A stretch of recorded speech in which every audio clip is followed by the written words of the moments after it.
Well, you can clearly see the gunshot wound to the forehead.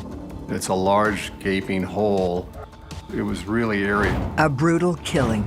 To me, it'd be a cold-blooded murder because he was unarmed. A dark mystery with multiple suspects. It's a good possibility that he interrupted a burglary and ended up costing his life. In a love triangle, there's always a jealous husband or a jealous wife, more than capable of killing. This is a crime where somebody is intensely angry and saying, now I'm going to show you that you're not going to be able to get away with that. The truth will be revealed. We knew that we were possibly letting the killer go. Every day in North America, dozens of people are murdered. The key to solving the toughest of these homicides lies in the final 24 hours of the victim's life. To crack the case, detectives must reconstruct that critical timeline. The minutes and hours containing evidence that can help unlock the mystery and catch the killer.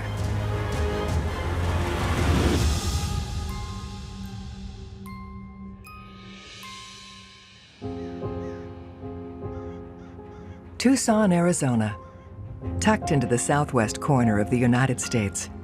It's a peace-loving oasis that boasts sunshine all year round.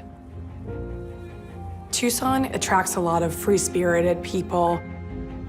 There's a lot of spas, there's yoga retreats, and I think people are drawn to the warm weather there. It's a Sunbelt city, and so Sunbelt cities are subject to more property crimes than anything else. And of course, Tucson's a hub for a lot of drugs coming up from Mexico. And so as drugs move through, crime happens. On a warm September morning, the slow pace of the city is violently disturbed.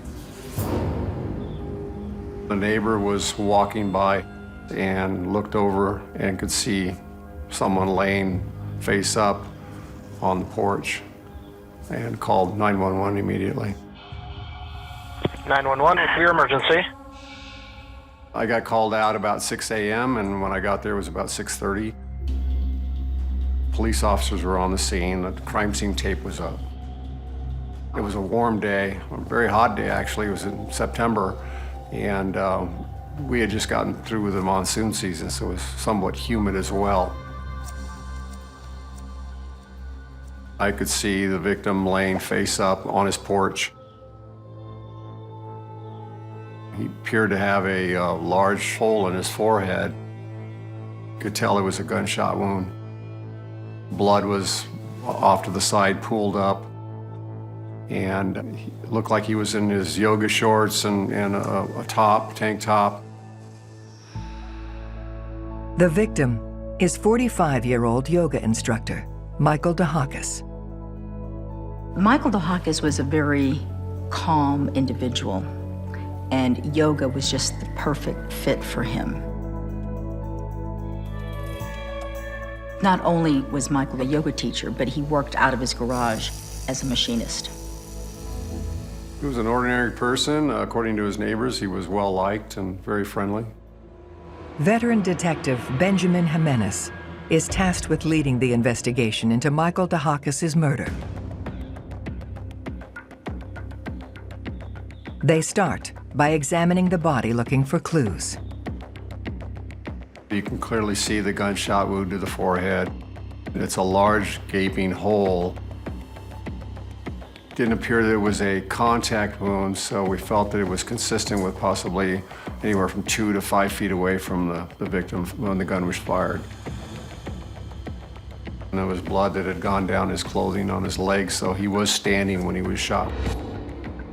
It was just a single gunshot, so we assumed that it was a revolver that was used. If it were a semi-automatic handgun, there would have been a bullet casing somewhere. We also noted he had some scratches on his hands. The scratches were significant, and we believed that it was a struggle inside the house. The medical examiner in this case viewed the body there at the scene, and based on the fact that Michael was not in rigor rigor mortis at that time. We all felt, and the doctor felt, that it was consistent with Michael dying possibly 5 to 8 hours prior to this. At this time, we are thinking that Michael died late Thursday night, early Friday morning after midnight. To find the killer, detectives will need to unravel the final 24 hours of Michael's life. As we make entry into Michael's house, we see that there's some broken glass in the kitchen. We're feeling that possibly the struggle occurred there in the kitchen and moved its way out the front porch, which is very close proximity to each other. The home did not appear to be ransacked. There were some stacked instruments inside the kitchen area by the kitchen door. There was an amplifier, a music stand. As I walked around the side of the house, I could see stacked instruments. There was a violin, a guitar case. It looked like Michael foiled a burglary. Detectives believe the thieves were looking for musical instruments to sell for cash. There were some scratches on his body that led us to believe there was some type of struggle. So we felt that he had fought with the burglars and he was shot. And it ended up costing his life.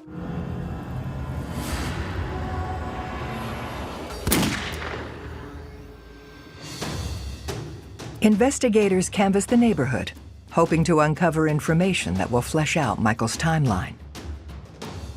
Between 2:30 and 4 p.m. on Thursday, the day before Michael was killed, the neighbor could hear machines going on in the machine shop area and felt that Michael was working on something. This helps us put Michael at home just a few hours before his death. So it helps us to establish our timeline as to when he was alive and then dead. Michael lived in a low-income area, high in property crimes, theft, and burglary. We felt it was important to go into the computer database and find out if there's any known burglars in the area. We found that 2 individuals had been arrested the weekend before and were still in jail. They had stolen a guitar in one of the burglaries. So we felt that these people could be possible suspects and that we need to interview them. The persons of interest turn out to be Joseph Keyes and David Wynn. We find out where they live. They live in close proximity to where Michael lived. So we're fairly confident that we have a very strong lead in the case at this point. The fact that we have a burglar in the region taking musical instruments and that the victim had musical instruments, on the surface seems to be a connection. It seems compelling, but bear in mind that musical instruments are among the most commonly stolen items in residential break-ins, and it could just be a coincidence. Does it merit exploring? Absolutely. Coincidences quite often pay off in terms of determining what happened in events. And so a lot of the times people are found through lucky breaks. Both Joseph and David did have prior arrests for drug use. So we felt that this possibly could be a burglary for drug money and that they were involved in Michael's death when he came home and found them. With suspicions swirling around the burglars, Detective Jimenez leads the interrogation, hoping to get one of them to flip. Not every rigorous interview is an interrogation. Interrogation actually entails a 9-step process designed to extract a confession from a suspect during what's usually an in-custody interview.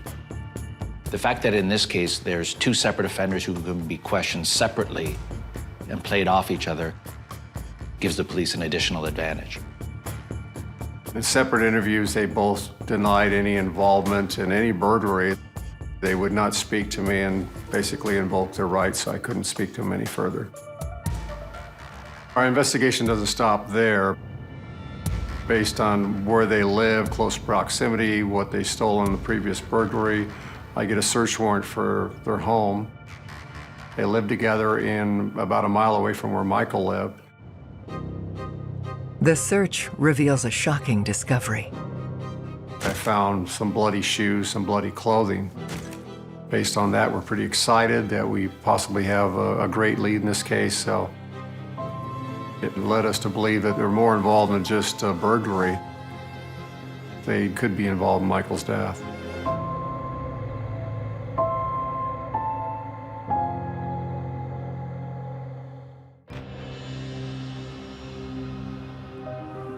Believing they have found physical evidence tying the thieves to Michael Dehakus' murder, homicide detectives send David Wynn's bloody jeans to forensics.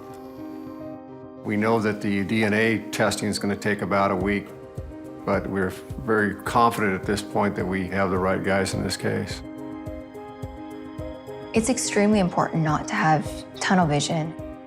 Human beings are biased by nature, and so we look for evidence to confirm our suspicions.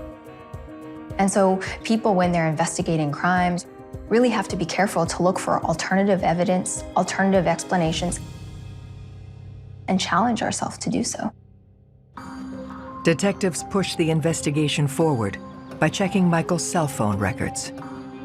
They want to find out how this person lives their life, who they're interacting with day to day, and whether there might be someone who could have the motive to want to kill them. The phone was an old cell phone. He didn't have any recent phone calls, but the name Amber was the very first person on the phone list. I called her and left a message that I needed to talk to her about her friendship with Michael. Amber Trudell was 28 years old, and she had moved to Tucson from New York. She was married, and she took private lessons from Michael in her yoga class.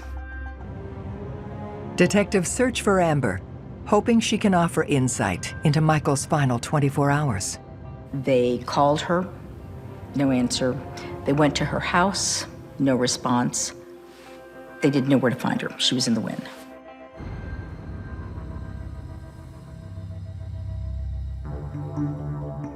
Detectives then visit her workplace at the Child and Family Resources Center and speak to her boss. She said Amber is very reliable. She's never missed a day of work. She's a bookkeeper for this business. And the employer tells us that she left town on Thursday morning, saying that she had to get out of town. There was a family emergency. She seemed upset on the phone, and that she would be back on Monday. So Tuesday morning, she's not back yet. Amber's boss then tells detectives something that turns the case on its head. The employer tells us that Michael and Amber were having an affair. The boss knew that Amber was married and that the person she was seeing was now dead. So, possible theory, jealous husband. In a love triangle type situation, there's always a jealous husband or a jealous wife, more than capable of killing. Detectives quickly learn the identity of Amber's husband, Justin Goodwins, a man with a shady history. A criminal history background is done on Justin. We find a domestic violence arrest in the past involving Amber. Domestic violence is very common. You know, it is common for people to get angry and do bodily harm to somebody that they're allegedly involved or in love with. Given this mix of domestic violence, infidelity, anger, and other negative emotions, Justin could have, done something to harm Amber, killed her, or even Michael. It's a very strong possibility that Justin was involved in this case. We haven't heard from Amber, so possibly he's the reason that she's missing now. As investigators consider the theory that Justin may have killed Michael and harmed Amber, they get another surprising tip from Amber's boss.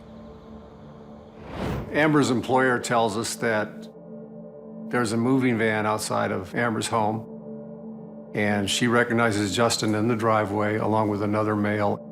and they're loading furniture into the moving van. This is very suspicious in nature. It appeared they're leaving town, so the red flags go up. The fact that Justin was arrested for domestic violence in the past, he could have some type of violent tendencies. We feel Justin could be dangerous to be approached with caution. We call out the SWAT team along with some detectives, and we go out there and confront Justin. Justin has a 9mm semi-automatic handgun on him. 9mm is consistent with the .38 caliber .357 used in the murder. It's very possible that that is the gun that was used to kill Michael. Detectives send the gun to ballistics and bring the suspect, Justin Goodwins, down to the station for questioning. He tells us that he and Amber are separating and that he was just loading his items to get out and leave town. It's good timing that police showed up at Justin's place when they did. He's literally in the midst of packing up and fleeing town. The excuse he provides is, the relationship's gone south and he's just moving on, but this is all the makings of his getting out of Dodge. They ask Justin if he knows about Amber's affair with Michael Dehakus. He tells us that she has done this before to him. He talked about a time when she left him and went to visit her boyfriend in Colorado. So this was no news to Justin as far as that Amber was doing this again. He was upset with her, and that's why they were going to get a divorce. When a spouse learns that their partner has been cheating on them, there's infidelity, or they've been unfaithful for a long period of time, especially, people can become angry, even enraged. This is a crime where somebody is intensely angry and somebody's saying, you've done something, it's made me angry, and now I'm going to show you that you're not going to be able to get away with that. I told Justin that Michael Dehakus had been murdered. And that's when you could see he got physically upset, and he was very nervous. Investigators ask Justin when the last time he saw Amber was. He tells us that Amber came home, it was very late. He thinks it was early morning hours on Thursday. She smelled of alcohol. He knew she'd been drinking. She was well dressed, and he felt that maybe she was out fooling around on him again. She was upset. She wasn't making sense. He says that he can't get any answers out of her other than the fact that something bad has happened. So he takes her to his parents' house in Sholo, Arizona, and then drops her off and says she needs a break for a few days. He comes back to Tucson and goes back to work because he has to be at work on Friday. At the end of the weekend, he goes back to Sholo to pick her up, sometime Sunday, and brings her back to Tucson, and that's the last he saw of her. And that's where he's being evasive with us, because I feel that he really does know where she's at, but he won't explain. One has to question the fact that Justin places Amber out of town at the time that Michael is murdered. These two things coinciding is fishy, and you have to wonder if that was done by design. They drill down on Justin, demanding answers. We asked him point blank if he was involved in the murder of Michael Dehakus, and very no, arms waving type. I had nothing to do with that. I don't know what you're talking about. I was just trying to take care of Amber because I knew she was upset and knew she needed to get out of town. When Justin says Amber's out of town, it could look like an alibi for Amber, but it could also look like Justin's protecting himself and deflecting the police from knowing that Amber's dead. It's all suspicious. It's very confusing. Something's going on between Justin and Amber. How it's related to Michael, I'm getting feelings that it is, but I'm not sure. Just then, the interrogation gets interrupted by a colleague. A police officer who had Justin's property, his wallet, and his cell phone. tells me that Detective Jimenez's phone has been ringing off the hook with a number, and the officer took it upon himself to trace the number, and the number came back to a local hotel here in Tucson. We were extremely excited about this in the sense that it's possible that we have a great lead in this case. Detectives are rushing over to the hotel because it's vital to them that they understand who has been calling and calling and calling. And when they open the door, they can't believe what they find. It's Amber, the missing wife.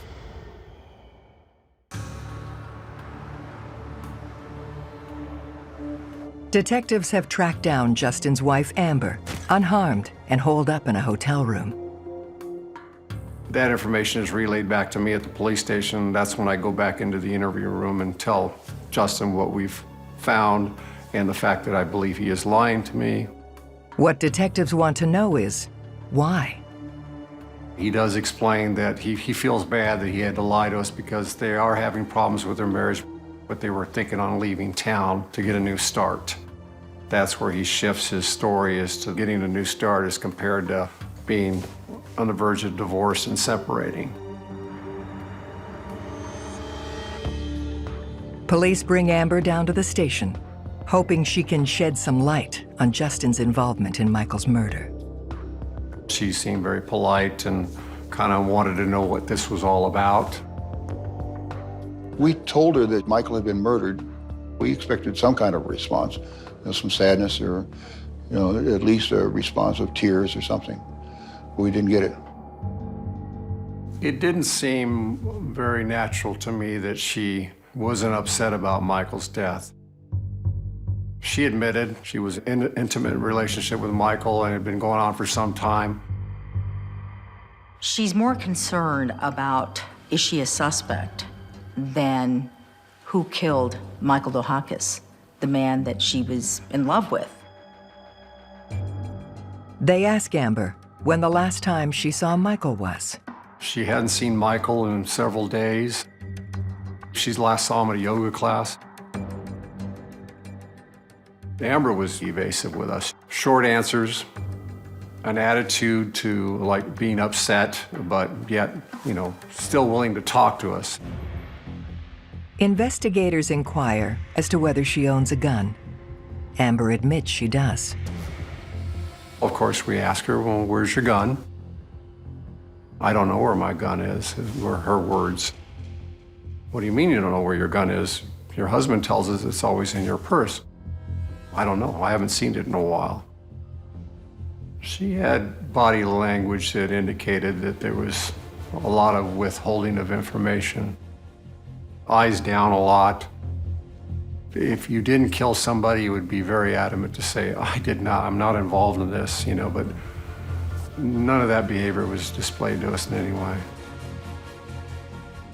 The fact that they finally track Amber down and that she's stonewalling them, she's not being helpful in spite of, they know the relationship she had with Michael. So you have to ask yourself, why is she being so hesitant, so uncooperative?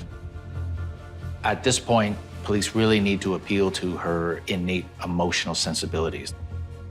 The person who once upon a time she had feelings for. The idea is to drill down into whatever humanity remains and try to get her talking that way. Her silence was almost an admission to me. She knew something was going on. Based on timelines, I knew she had an alibi as far as not being there at the time of his death. But she knew something. She knew something about Michael's death. Despite their suspicious behavior, Justin and Amber insist they left Tucson Thursday morning, well before Michael's estimated time of death. They have an alibi. They were out of town. I get his parents' address and phone number. I talk to his stepdad and his mother. Yes, they were up there. We knew that we were possibly letting the killer go, but we didn't have the proof. We didn't have enough evidence. They had an alibi. And the bad blows keep coming. DNA results from the burglar's genes come back. It's a chemical, not blood. The theory of a botched burglary must now be ruled out. Where do you go next? It's always the most frustrating wall to hit at this point in the investigation, where you've had not only one, not only two, but now 3 red herrings. We were all confused here at that point. Just when they think the investigation has gone cold, detectives get the break they need. The day after we let Justin and Amber go, Eli came to us.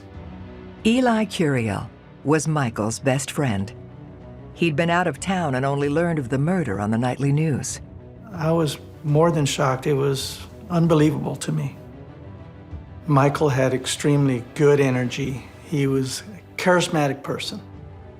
He was different than other yoga instructors, and that's what people liked about him. He was always a very cheerful guy, greeting everybody.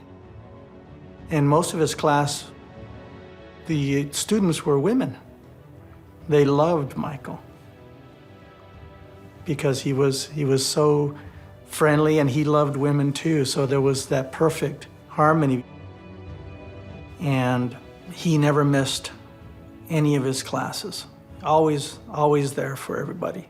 While attending a memorial service for Michael, Eli spoke with fellow members of the yoga community about the last time they saw their friend. And they said, well, you know, he didn't show up for his yoga class on Thursdays, and he always shows up. He never misses classes. He didn't show up. I said, that's strange, because I just saw him the night before on Wednesday night. He said, well, you may have been the last person to see him because he didn't show up to any of his classes on Thursday. If Michael was with Eli on Wednesday night and never showed up for yoga classes on Thursday, why was his body not found until Friday? What happened in those last 24 hours? So this pocket of time we're talking about here is crucial. Essentially, they need to go back to the drawing board and at the worst possible time.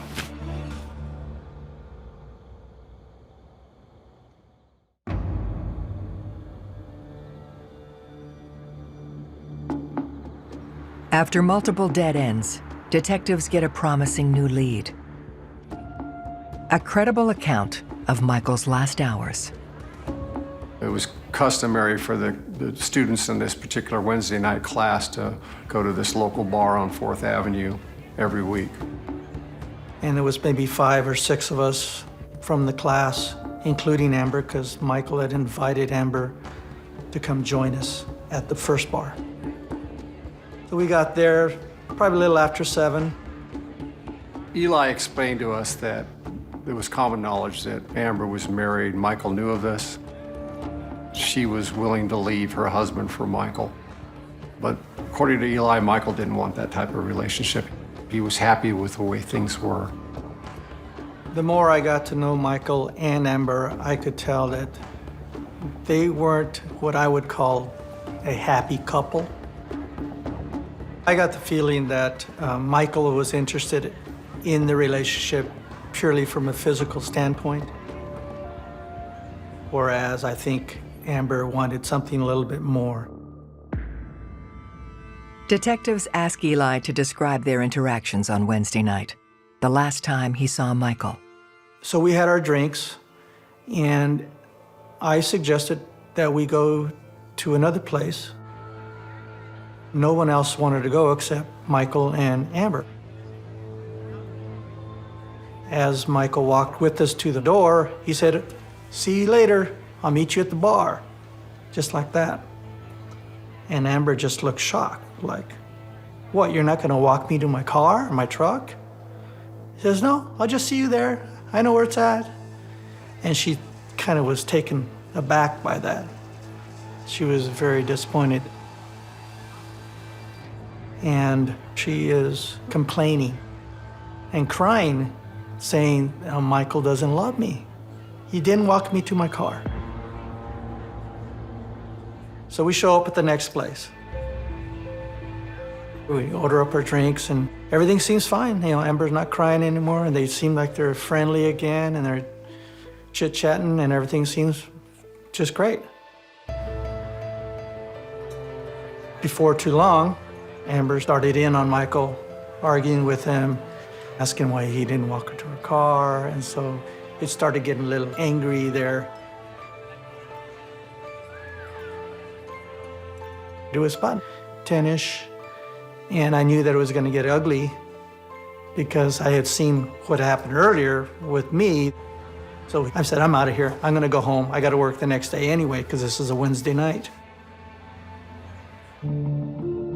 Armed with new information about Amber and Michael's relationship, Detective Jimenez re-examines the timeline of Michael's death.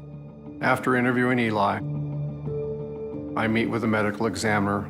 I tell the medical examiner the new facts, that the last time Michael was seen alive was late Wednesday night. Amber's leaving town on early Thursday morning, according to Amber and her boss, and according to Justin. So based on that, the medical examiner and I decide and discuss that it's very possible that Michael had gone into rigor mortis and had gone back out. While uncommon, it's not unheard of for a body to go in and out of rigor mortis depending on the processes acting on the body. It can be significantly sped up when the body is in a warmer environment, in water. And in this case, we see when a body is outdoors in the heat. So when you have these fluctuations, it's in and it's out, it's a moving timeline. It was that point in time when we realized and remembered that there was larva in Michael's eyes at the time we found him. And larva usually comes in after flies have laid their eggs, possibly a day later.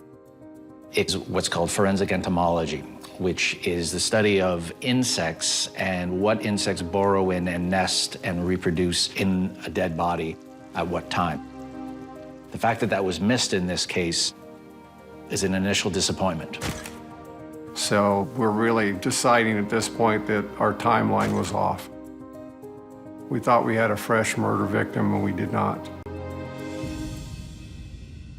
It was troubling in the sense that, we never were wrong like that. Detectives first thought Michael died late Thursday night, early Friday morning. Armed with this new information, they now believe that Michael was killed between 10:30 p.m. on Wednesday night and 3:30 a.m. on Thursday morning, a full 24 hours earlier.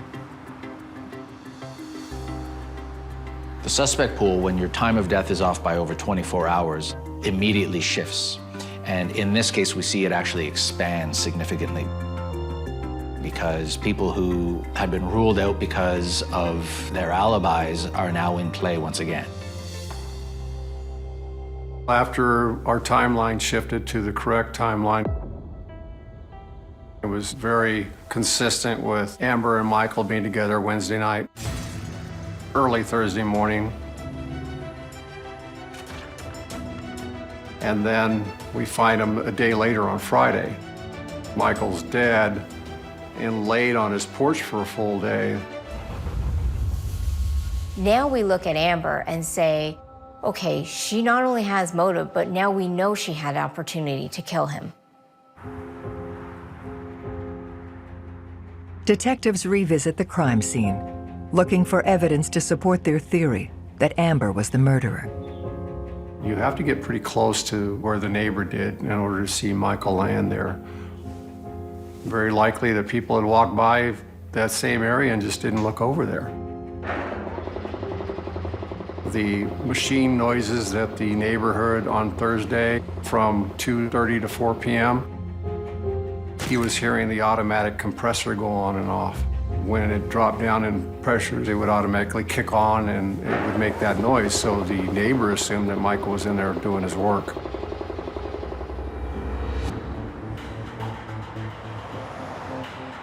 Investigators determined that Michael's body could have easily been hidden from view for an entire day before it was found.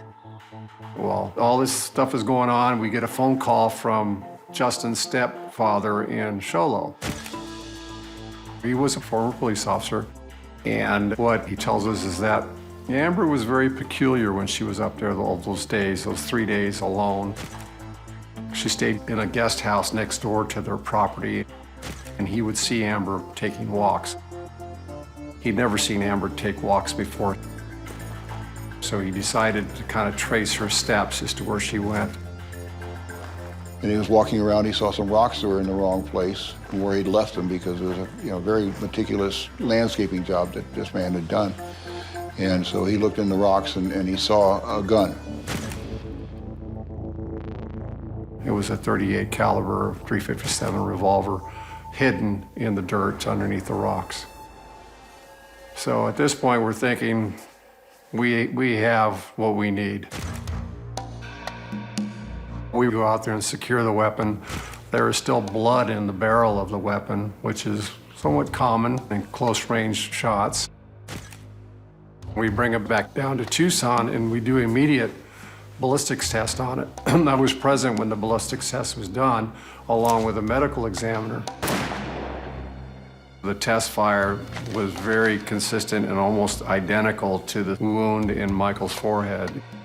It was really eerie. I'd never seen anything like that in my life, and the doctor as well. We were just really surprised by that. So based on the new timeline, I instructed officers to go find Amber. So detectives finally have enough to go on. They're ready to arrest Amber. They know that she's the killer, but they have a major problem. She's gone.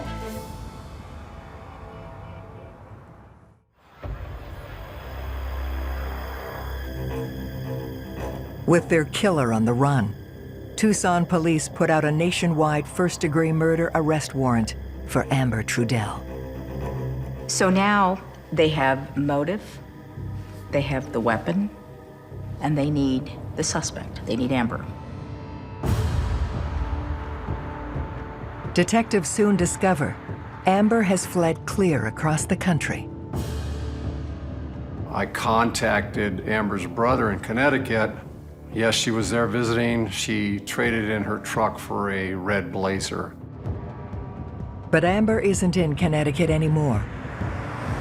Investigators suspect she's headed for her grandmother's residence in upstate New York, right on the border with Canada. U.S. Marshals move in. That's when they found Amber. She was at her grandmother's house in New York. Well, she almost got away with it. She is packed up. She had thousands of dollars on her. So they felt that she was probably going to flee. Ben and I both were very happy that she'd been caught before she got into Canada. She was extradited to Arizona and brought back to stand trial and to face justice. Detectives now believe they know what happened to Michael Dehakus in the final 24 hours of his life. On Wednesday, September 24, 2003, Eli, Amber, and Michael met up at a bar. That's when Amber started, she'd been drinking, and she was somewhat upset, almost crying that Michael didn't want to have the type of relationship that she wanted to. And Eli was telling Amber, well, you're married, and Michael's been married before. He doesn't want that type of relationship.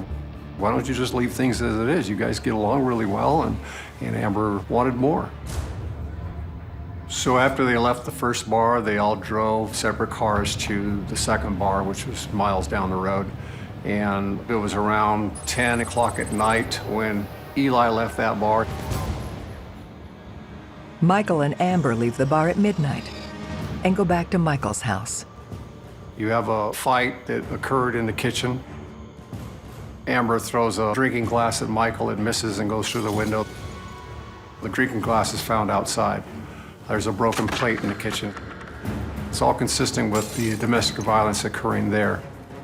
There was some struggle. They had scratch marks on Michael's arm. She had a little mouse on her eye. I believe they're out on the front porch. She's about 2 to 3 feet away. She pulls out her gun and shoots him right in the forehead. It would make sense, the type of wound that we had, and he falls right there, and she leaves. She got home early Thursday morning. She was upset and drunk. She tells her husband, Justin, that she's done something terrible and she needs to leave town now. So Justin took her up to his parents' house in Show Low, which is about 4 hours north of Tucson. On Thursday, Michael's body lays on the front stoop of his house for over 24 hours. The neighbor was walking by and looked over and could see someone laying face up on the porch and called 911 immediately. It'd be interesting to have a conversation with Amber to see what her motivation may be. In this scenario, I think that whatever she was looking for, she didn't get. She became enraged and then retaliated. Amber could have gotten away with murder had they not figured out that the initial timeline had been off by a day. Amber is convicted of second-degree murder and sentenced to 13 years in prison. I thought she should have been convicted of first-degree murder. To me, it'd be a cold-blooded murder because he was unarmed at that point. I met and talked to one of Michael's daughters, and they weren't real happy with the 13-year sentence because after 13 years, she's free, and they still don't have their father. While the sentence may not seem just, investigators succeed in putting Michael Dehakus' killer behind bars. The timeline was the most important factor in this case once we were able to focus on it correctly. Now that it's all over with, I look back and I don't believe a mistake was made in any way because of what we were dealing with. I know of only a handful of cases worldwide where the time of death has had to be changed to 24 hours, a full day prior to what was initially thought. We felt that Eli broke the case for us because he had the most reliable information as to when the last time Michael was alive. Eli Curiel was probably the star in this case. If I hadn't gone to the service or talked with friends, I wouldn't have known that I had a valuable part of the puzzle to give to the detective so he could solve the case. I met the family and they were very, very appreciative of the fact that, you know, their killer was captured. It brings closure. I think, you know, closure is a little overrated. You know, how could you ever forget that you lost a loved one? I have to make peace knowing that Michael is still okay. He's up there somewhere and smiling down on us and hoping that we'll meet again someday.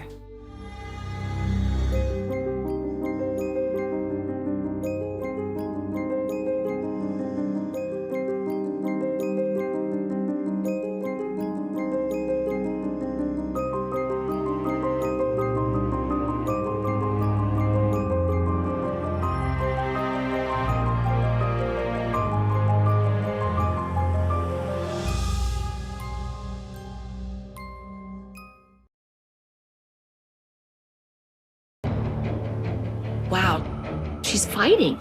She's fighting for her life. 911 emergency. Karen's dead. A savage murder. It's something I'd never seen before, except maybe in a movie. It was eerie. A crime of passion, crime of rage, and very improvised. A dark mystery with multiple suspects. He has a criminal history. Is he lying? And if he is, why is he lying? He was married, and she was going to say something to his wife. Could there be a possible motive there? The truth will be revealed. Time is telling us you were the last person to see her. Who says that if they're innocent? Would you? No, I wouldn't. Every day in North America, dozens of people are murdered. The key to solving the toughest of these homicides lies in the final 24 hours of the victim's life. To crack the case, detectives must reconstruct that critical timeline. The minutes and hours containing evidence that can help unlock the mystery and catch the killer.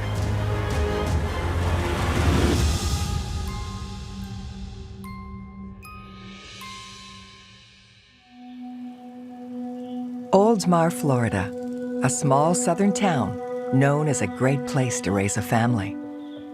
Oldsmar is a quiet community, about 15,000 residents.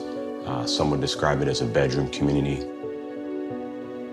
Pretty much everybody knows everybody. It's kind of one of those areas where people talk to each other, everybody's friendly. There's not a lot of activity that you would consider to be suspicious. Typically, in Oldsmar, you would deal with some property-type crimes. Maybe burglaries, maybe some car thefts, but it's certainly not a hot spot where you expect there to be much violence. Except on a pleasant Saturday morning, the quaint stability of Oldsmar is rocked by horror. 911, it's your emergency? Please come. Send the police. What's going on there, sir? Karen's dead. Is that your wife? No, it's my girlfriend. It's what? My girlfriend. I just came over here and I found her. Please hurry. Please. Is this suspicious, sir? I would say so, yeah. I haven't touched anything. I opened the door and she's in the kitchen. And there's blood everywhere. Tim Permenter was at his girlfriend's. He had found her dead in the house, and she was on the ground in a pool of blood. The victim is 39-year-old Karen Pinnell, an airline customer service representative. Karen was a very fun-loving person. She was always smiling, always laughing. But she wasn't afraid to speak her mind. She loved living in Florida. She loved the beach. She liked to fish. She, kind of had a set of friends that she spent most of her time with. So she was somebody that people enjoyed being around. Veteran Detective Larry Nelvin and forensic science specialist Anna Cox are tasked with solving Karen's horrific murder. They start by surveying the outside of Karen's home. There's a bird bath that was knocked over in the yard. There was a phone box that was open. The sliding glass door was open, and there was a safety pin from the sliding door was laying right on the carpet. It makes you think, was there a burglary? As you walk in the residence, you can see into the kitchen area. That is where Karen's body was. There were several sharp force injury wounds to her body and defensive wounds on her hands and arms, indicative of defense wounds, which when somebody is being stabbed or attacked with a knife, the common reaction that anybody's going to do is to defend yourself, to put your hands up, to try to stop it, to block it. Karen sustained 16 stab wounds to her neck, chest, and heart, leading detectives to question whether her murder was staged to look like a burglary. This is obviously a personal attack, somebody that was close to Karen. If this was a burglary gone bad, people typically do what they need to do to get away. Whenever you see excessive violence at a crime scene, in particular stab wounds, 12 or more, if not sexual, is actually very personal. So you have a crime of passion, crime of rage, and very improvised. This was over and over, multiple stab wounds to her.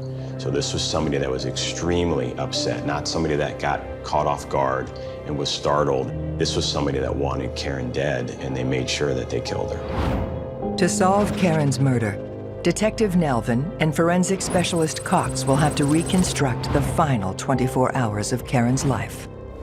Timeline's extremely crucial. It allows us to put the victim in certain places at certain times. It allows us to put people of interest in certain places at certain times. So it's almost like it builds this diagram for you, and it puts this puzzle together. Their investigation starts with analyzing the crime scene. There is blood spatter on the cabinets. There's blood spatter on the door. And then I look closer at the door and I see these 3 letters that are just beautifully written in blood, ROC. They're all capitalized. They are all the same height and width, and they're located several inches off of the floor. And I think the most interesting thing about them is that they are completely uninterrupted. So it is almost as though somebody very deliberately and methodically wrote these letters. Your first thought is this our murder suspect? Did Karen write rock on the wall so we would find it and know who had done this to her? If she wrote it, I logically am thinking she had to write it with her fingers. So I began to look at her hands, and I noticed her left fingers did not have blood on the tips, but on her right hand, there's a little bit of blood on the tips of her fingers. It's something I'd never seen before, except maybe in a movie or TV show.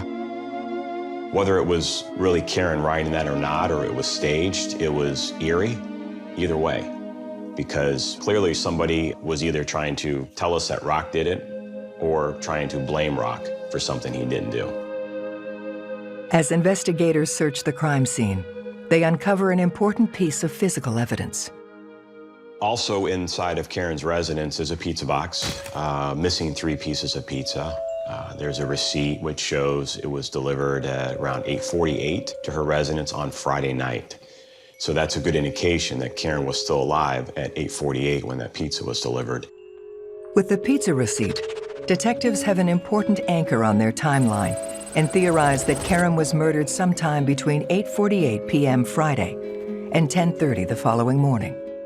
So at this point, we know that Karen had pizza delivered to her residence on Friday at 8:48, and we know that Tim Permenter called 911 at 10:30 in the morning on Saturday when he discovered her body inside her residence.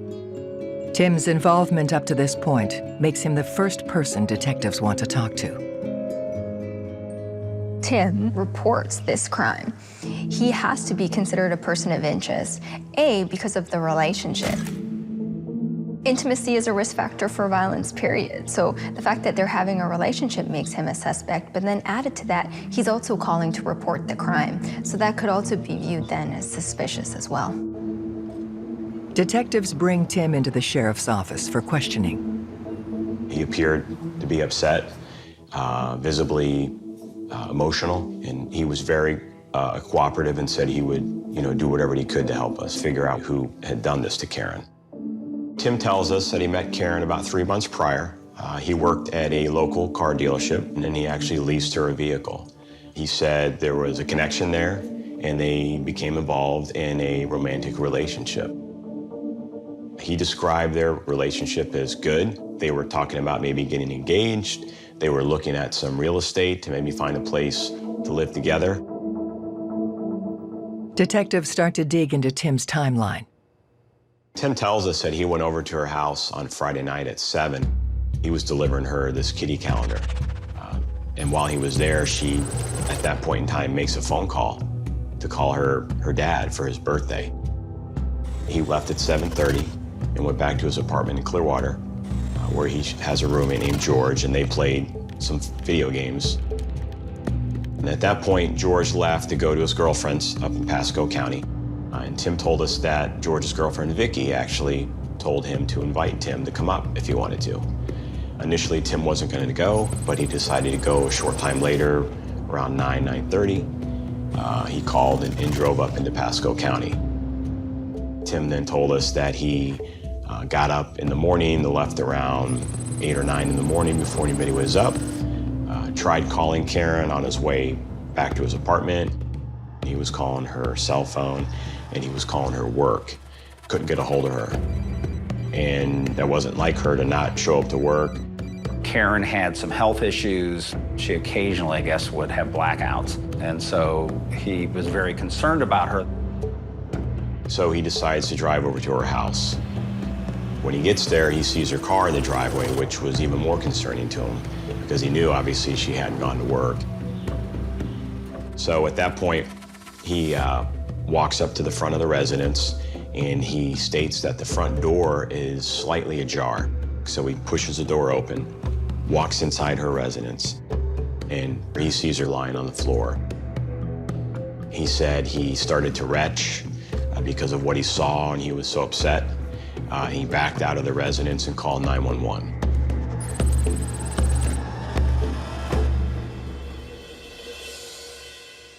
But the more detectives interrogate Tim, the more questions they have. He said he didn't go near her body, even though the 911 dispatcher asked him to go check, and he refused to go close to her body. She was a loved one that he was concerned about, that he went over specifically thinking that she might have blacked out or something. You would expect him to go up to check her body. His behavior raises a red flag for detectives, but nonetheless, Tim continues to cooperate with the investigation. Tim consents to us taking fingernail swabbings and scrapings. We're taking a buccal swab for DNA. We're taking his clothing, and we're taking photographs of him. But despite their suspicions, when detectives look into Tim's alibi, everything checks out. Everything with Tim's friend, George, said happened. It seemed to confirm the story that Tim had initially told them. Detectives then ask Tim if there's anyone he knows who would want to hurt Karen. He tells us about a previous relationship that Karen was involved in with the subject named Rock. And he initially said, you spell it like rock. However, then he stated to us, no, it's kind of like a mythical spelling, it's R-O-C. He didn't indicate that he saw Rock on the wall. He just told us about this relationship with Rock, which he described as violent, and that he had been in trouble before for some domestic stuff with her. There's a reason the word Rock was written on the door. It's because she has a boyfriend named Rock, and that's exactly how you spell it. And I was like, really? Get out. At this point, I'm thinking to myself, Rock is possibly the one that murdered her. Detectives have zeroed in on a prime suspect in Karen Pennell's murder, a violent ex-boyfriend named Rock. Tim described Rock as a drug user. He didn't like the guy, didn't think there was anything good about him. Anxious to help detectives find Karen's killer, Tim provides as much information as he can about her ex. Tim further tells us that Rock was still calling Karen once in a while because he had a roll-top desk that was still at her residence. Tim felt that Rock would come by her once in a while when he would have something of his that was there and not get everything in order to have a reason to call her to come back again. I definitely kind of cued in on that, and now I know that we have to establish a timeline for Rock. Rock is an obvious suspect. You have somebody who it's alleged and documented that there is a history of domestic violence here. We know that this is an estranged relationship, so it doesn't take much to make the link that perhaps he could have acted in an aggressive manner and killed Karen. Maybe there's some sort of motivation in terms of him wanting to rekindle the relationship, or maybe he wants something that he had given her back. Sometimes there's other sorts of feuds underlying these things as well. Rock's alleged violent tendencies are an important clue for detectives in locating him. We were able to find a report from our agency back in 2002 where there was a family trouble at Karen's residence there, where her and Rock had gotten into a fight, and he had left, and when he came back, she had locked the door and wouldn't let him in, and he was banging on the door. Karen was scared. The police report helps detectives track Rock down. He's in Northport, Florida, a 90-minute drive from Oldsmar. We were there to kind of catch him off guard, so we surprised Rock at his residence. He was a little standoffish with us, but we introduce ourselves to him, and we tell him we're investigating the death of Karen Pennell. Detectives proceed to question Rock about his relationship with his former girlfriend. Rock described the relationship he had with Karen as kind of, not a really good one. He was over the relationship. He had his new girlfriend that he was living with now that I believe they might have been engaged. So he was happy with his life and where it was. Detectives then confront Rock about the accusation that he had repeatedly been harassing Karen over furniture she had of his. He's reaching out to Karen, trying to get this roll-top desk back. His explanation was that it wasn't a big deal and that he was done at that point. When someone's confronted with evidence that suggests they may be at the crime scene or they may be guilty, it's very interesting to people involved to see how this suspect responds. Do they have a plausible explanation for this? Do they react in a defensive manner? These are all very important reactions and all mean different things. And then detectives drop a bombshell on Rock. He was really taken back when we told him that his name had been written in blood on the wall at our house. He was startled and shocked and kind of pissed as to who would try to frame me for the murder of somebody, of an ex-girlfriend. So that was very unnerving for him. Sometimes killers want to be found, or at least they want sort of the notoriety that comes with being a killer. It's possible that a killer leaving a clue, like writing their name on the wall, might take some joy from watching police try to catch them. They might be toying with police. Not satisfied with his claims of innocence, detectives ask Rock point blank whether he killed Karen. He does tell us that, you know, he has a criminal history, but he says, I had nothing to do with the murder of Karen. We were also aware of the fact that he did live at her place previously. And again, the fact that it's staged to look like there was a burglary. You know, and Rock would be familiar with the area. He knew where the safety pin was on the sliding glass door. He knew about the bird bath, the phone box. It makes you wonder. Detectives try to pin Rock down on where he was during the time they believe Karen was murdered. So Rock was explaining to us his timeline on Friday about coming home from work around 6, 7 o'clock that night. They were up till about midnight or so, having some drinks at the house.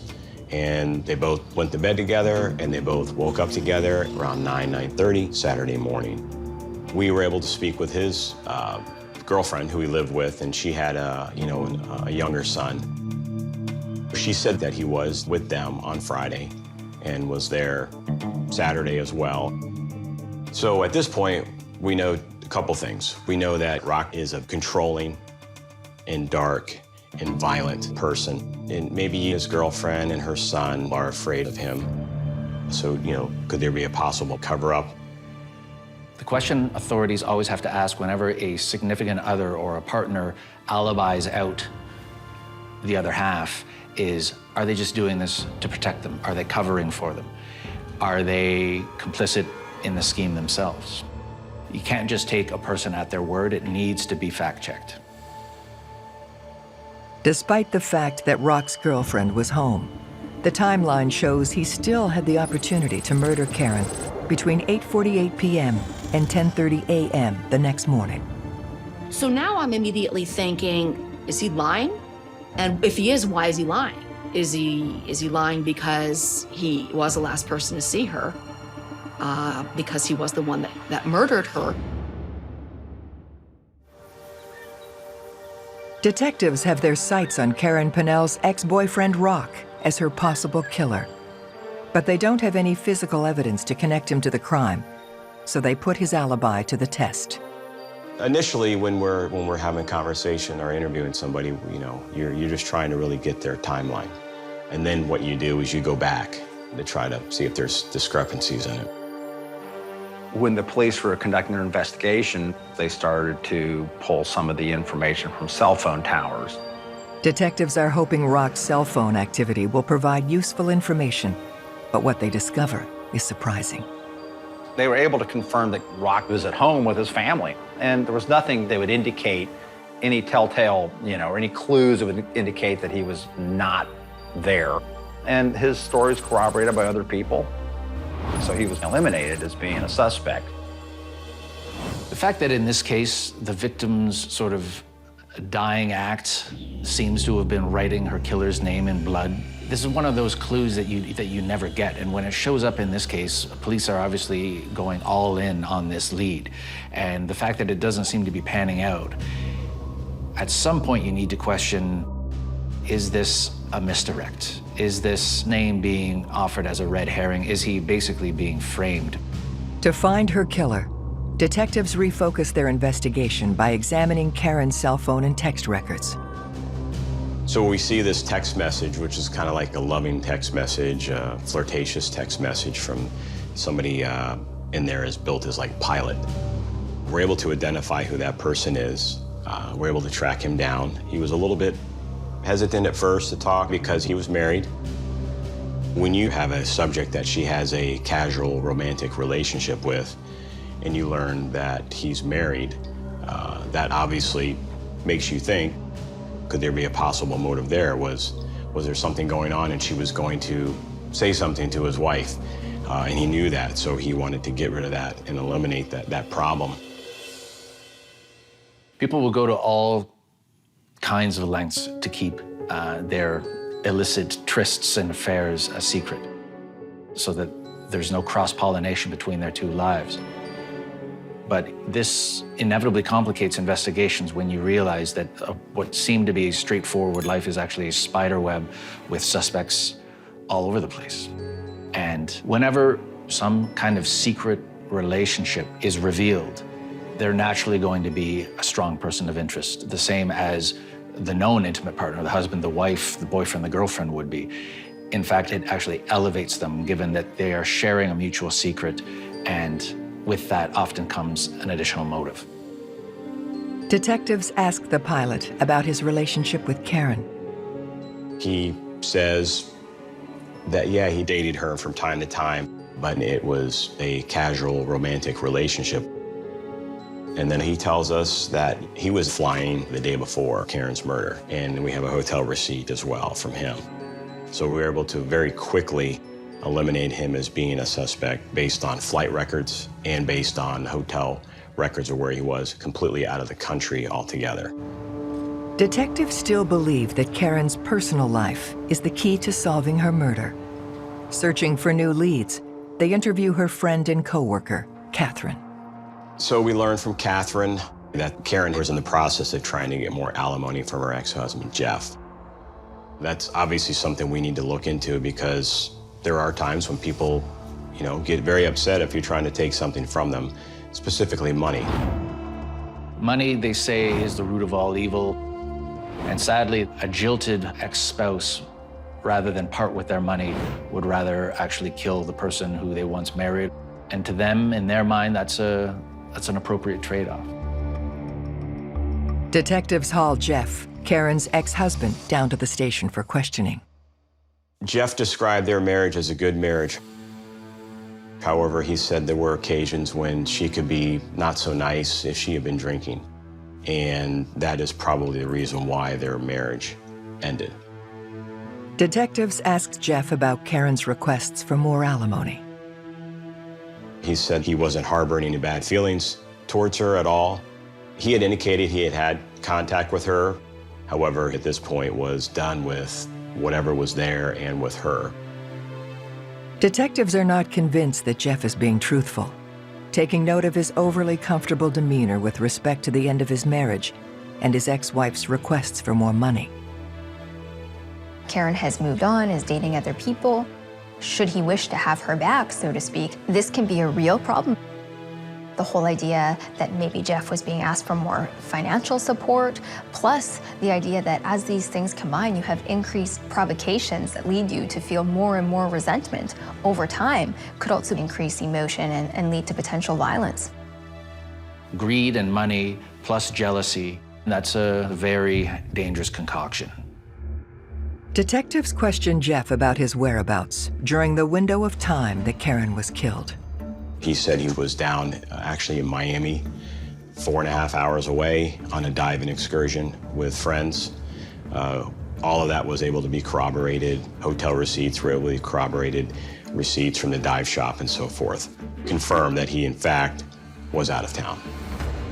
We were able to establish very strong, solid timeline and alibi for him. to know that he wasn't the one responsible for her murder. With Jeff ruled out as a suspect, the investigation into Karen Pennell's murder hits a wall. When you have a small town like Oldsmar, you do have that dynamic when a violent crime occurs where people really are scared. They are not used to this. They don't understand how this could happen. It's all very confusing. So there is that extra pressure to try to not only solve the crime, but to put the community at ease, which is difficult to do when all you can say to the community is, I can't tell you anything because I don't have anything to tell you. But detectives finally catch a break when the blood analysis results come in. I remember there was blood spatter all over the wall, on the cabinets, on the door. And one of the questions being presented to me was, how long would it have taken for the spatter to dry before the letters ROC were written on the door? And my conclusion was that the spatter was already dry upon the time which ROC was written. And the reason I could confirm that is A, microscopically, there was no disruption to the spatter stains. They weren't wiped away, they weren't smeared, they weren't distorted. Well, then I had to figure out a time frame. So it was several minutes after spatter had been deposited that the word rock was written. And she sustained severe injuries to major organs, like major functioning organs in her body that would have pretty significantly caused her to be incapacitated and unable to sustain life for several minutes. So you have to assume that an individual who's dying is able to write that word in such a perfect nature. None of that makes any sense. None of it. There's no way, even had she been alive after the initial attack, one, she wouldn't have been in a condition to write. Two, she would have had to lay there and wait probably an hour or two before she decided to try to write down the wall. She didn't write this. Somebody else wrote this. Somebody else intended to manipulate this crime scene and try to send all of us on some crazy whirlwind of an investigation, and it's not gonna happen. Detectives confirm a key piece of forensic evidence in the murder of Karen Pennell.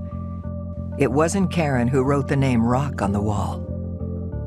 So at that point, it was a good moment for us in our investigation because it narrows our focus down to people that are intimate with Karen that would know about this relationship we had with Rock. Detectives catch another break when Karen's autopsy results come in. We learned that her stomach was empty of any food, which was interesting because we knew there was pizza delivered to her residence, and we know there's 3 pieces missing. Well, she didn't eat them. So who ate them? In the hope of finding answers, detectives track down the pizza delivery guy. So we find the delivery driver and talk with him. And he very vividly remembers delivering the pizza to Karen's house. He described her as an attractive female that he delivered the pizza to. He had a bit of an accent, and she commented on his accent. So they were having this casual conversation in the front porch area of her residence, and he remembered a gentleman being there, standing in the background inside. And he said he thinks that he upset him because as they were having this conversation, maybe it was a little bit flirtatious, and he said this subject kept passing back and forth in the background, looking at him. He took it as if he was needed to stop having a conversation with her and leave. And that's how he described it to us. So that to me is a very big revelation in this investigation. Detectives need to identify the mystery man who was with Karen on the night she was killed. They're hoping there could be fingerprints on the pizza box and direct forensics to go down this road in their analysis. I'm looking for some type of indication of even a partial fingerprint. While detectives wait for the fingerprint analysis, They uncover more details about the nature of Karen's relationship with Tim Permenter, her boyfriend at the time of her death. During our investigation, we're going through our records. We see a report where a couple weeks prior, she had called 911 and hung up. So the deputy goes to her residence for a 911 hang-up call. And it's determined that Tim had come to her house. She called 911 and he left. Detectives track down the responding officer, and what they learn next blows the case wide open. The deputy did a criminal history check on Tim and saw that he was out on probation and he had done 12 years in state prison for attempted murder. So he took it upon himself, because it was a public record, and because she had called 911, he informed Karen of this and about his history and that it was for attempted murder. It's clear that Tim was quite accomplished at leading a double life. He had convinced Karen to be with him, and yet he had this whole other past that she rightly would have been quite concerned about. I think she would have felt betrayed, and Karen may have confronted him about it, and he was upset about it. So it was all pointing in this big, huge arrow straight at Tim. Detectives dig deeper into Tim's background. So we learned that Tim had been involved in an escort business in Gainesville area and the Tallahassee area. We learned that back in 1990, he was convicted for attempted first-degree murder and kidnapping, which involved an escort and involved him also trying to take out this competitor. Detectives have Tim Permenter in their crosshairs and haul him back into the station for questioning. So as we're talking with Tim, we asked if Karen knew about his prison stay, and he told us that he had disclosed that to her at the beginning of a relationship because he indicated she had to get over that. It took her a little bit of time to get over his past. But he told us Karen was okay with it because they stayed in a relationship and she stayed with him.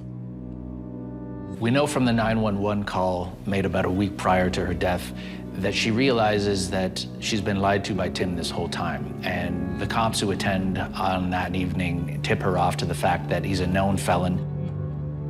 Detectives theorize that Tim Permenter is the murderer, but without physical evidence, they can't prove it. A lot of pressure is put on us by ourselves because we want to bring closure to this. We want to, one, take a murderer off the street. Two, we want to get closure for the family. What's happened to their family member, their loved one, their friend has happened. We can't change that. But it's salt in the wound if you can't bring closure to it. Here's a case where Tim is a guy who's been living a lie his whole life. He's dabbled in all sorts of crime, criminal versatility being a good marker of psychopathy in most cases. So you know you're not necessarily going to get a confession from him. He's not going to cooperate. It'll be one lie after another. So at that point, you really need to focus on what forensic science can tell you, because forensic science doesn't lie. Detectives have zeroed in on Tim Permenter as the prime suspect in Karen Pinnell's murder. We have him go over his timeline again, and he regurgitates what he told us the first time. Tim sticks to his story that he was with his friend George and George's girlfriend at her place in Pasco County on the night of the murder. But when we really start pressing him, his demeanor changes. He's kind of just this blank look on his face, this stoic, almost dark, a little less open and closed off and short. So at that point in time, he told us he wanted a lawyer, and we placed him under arrest for the violation of probation because he was up in Pasco County, and we're able to get him held in the jail while we continued pushing forward. While Tim is locked up, detectives receive the results from the fingerprint analysis on the pizza box, and the findings are explosive. They were able to positively identify a fingerprint on the pizza box as belonging to Tim Permenter. That was huge at that point. Tim had told us he had left that location at 7:30. We know for a fact that he was there at least up until 8:48 p.m. that night. So There's a big problem with that. Specifically, he didn't mention that he was still there beyond 7:30. He said he was, at that time, playing video games with his roommate and then preparing to drive up to Pasco County, when in fact we know he was still at Karen's. You can't change that. It is what it is. You can't say that you left at 7:30 and the pizza was delivered after 8:30 and your prints are on the box. The timestamp on that receipt directly contradicts the crux of your story. Forensically, time is telling us you were the last person to see her. But detectives still need more evidence to verify their case. Tim's cell phone records are the last piece of the puzzle. Once we received all the cell tower information, it again destroyed his timeline and his alibi. We know he was there when the pizza was delivered by his fingerprint and by the delivery guy at 8:48. And now we know he was there at about 9:30. When he says he's calling George from his apartment to head up to Pasco, he's calling George from Karen's house because the cell tower it's hitting on is directly north of her location. So we have him at her house at least up till 9:30. Which was probably right after he murdered Karen, and he was trying to figure out what he's going to do and how he's going to handle this.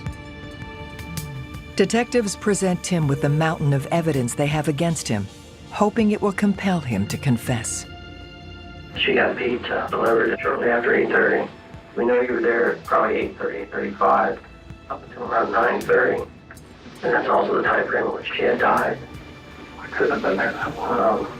Is there any reason that there would be blood on your shirt from her?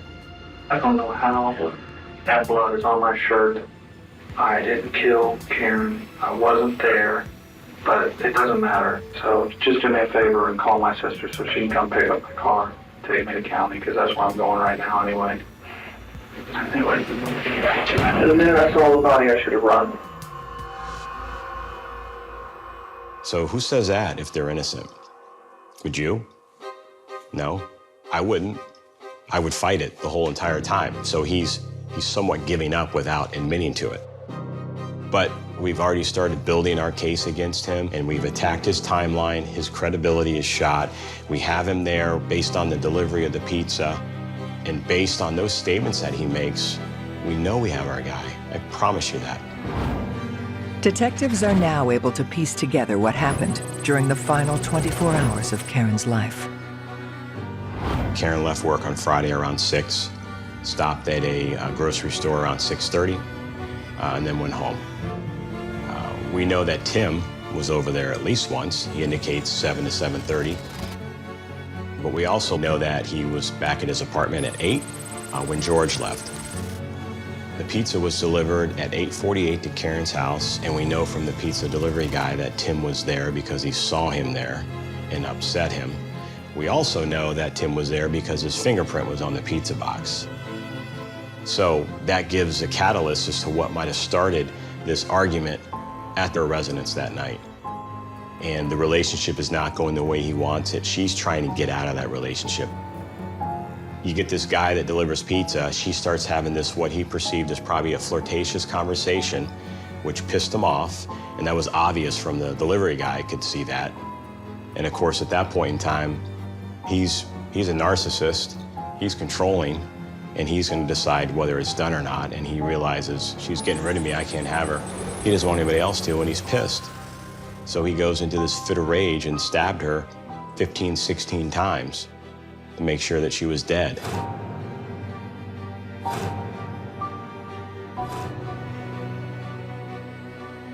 Tim then tries to frame Karen's ex-boyfriend, Rock, by writing his name in blood on the wall.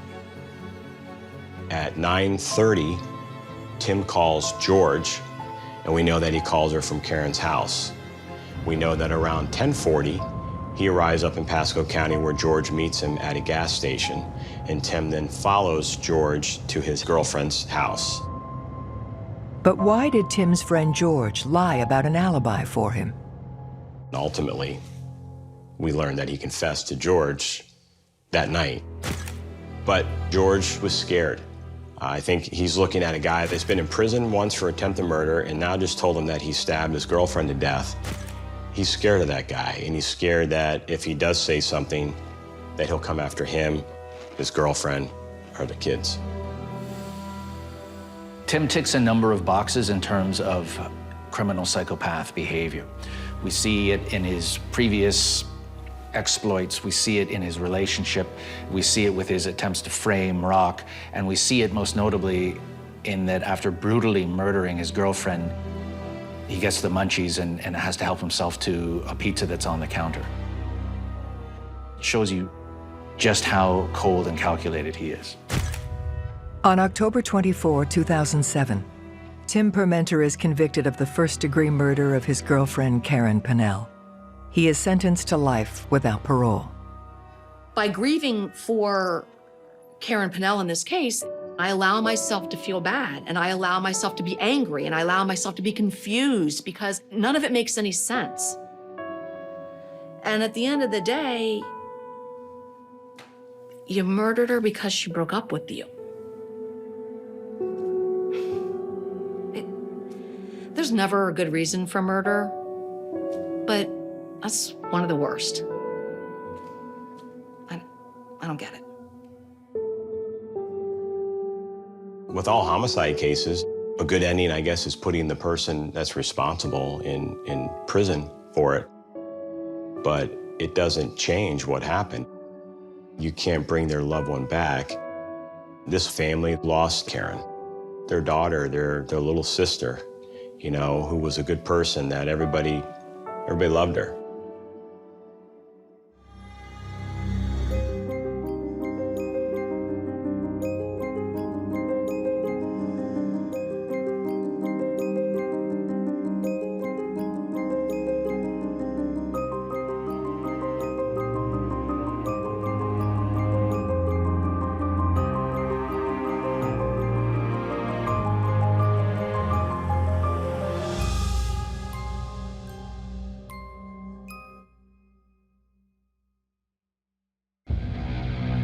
She got shot in the back 3 more times over the heart, and then 1 last time in the neck. A cold-hearted murder. There's some sort of personal connection between the perpetrator and the victim to drive that level of violence.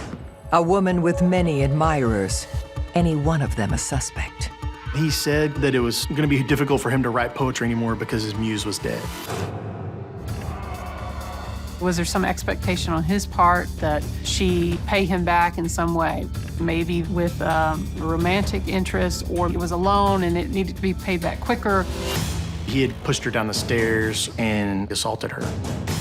It's clear that a great deal of plotting and scheming went into this crime. The truth will be revealed. Now it all makes sense, and boom, we got him. Every day in North America, dozens of people are murdered. The key to solving the toughest of these homicides lies in the final 24 hours of the victim's life. To crack the case, detectives must reconstruct that critical timeline. The minutes and hours containing evidence that can help unlock the mystery and catch the killer.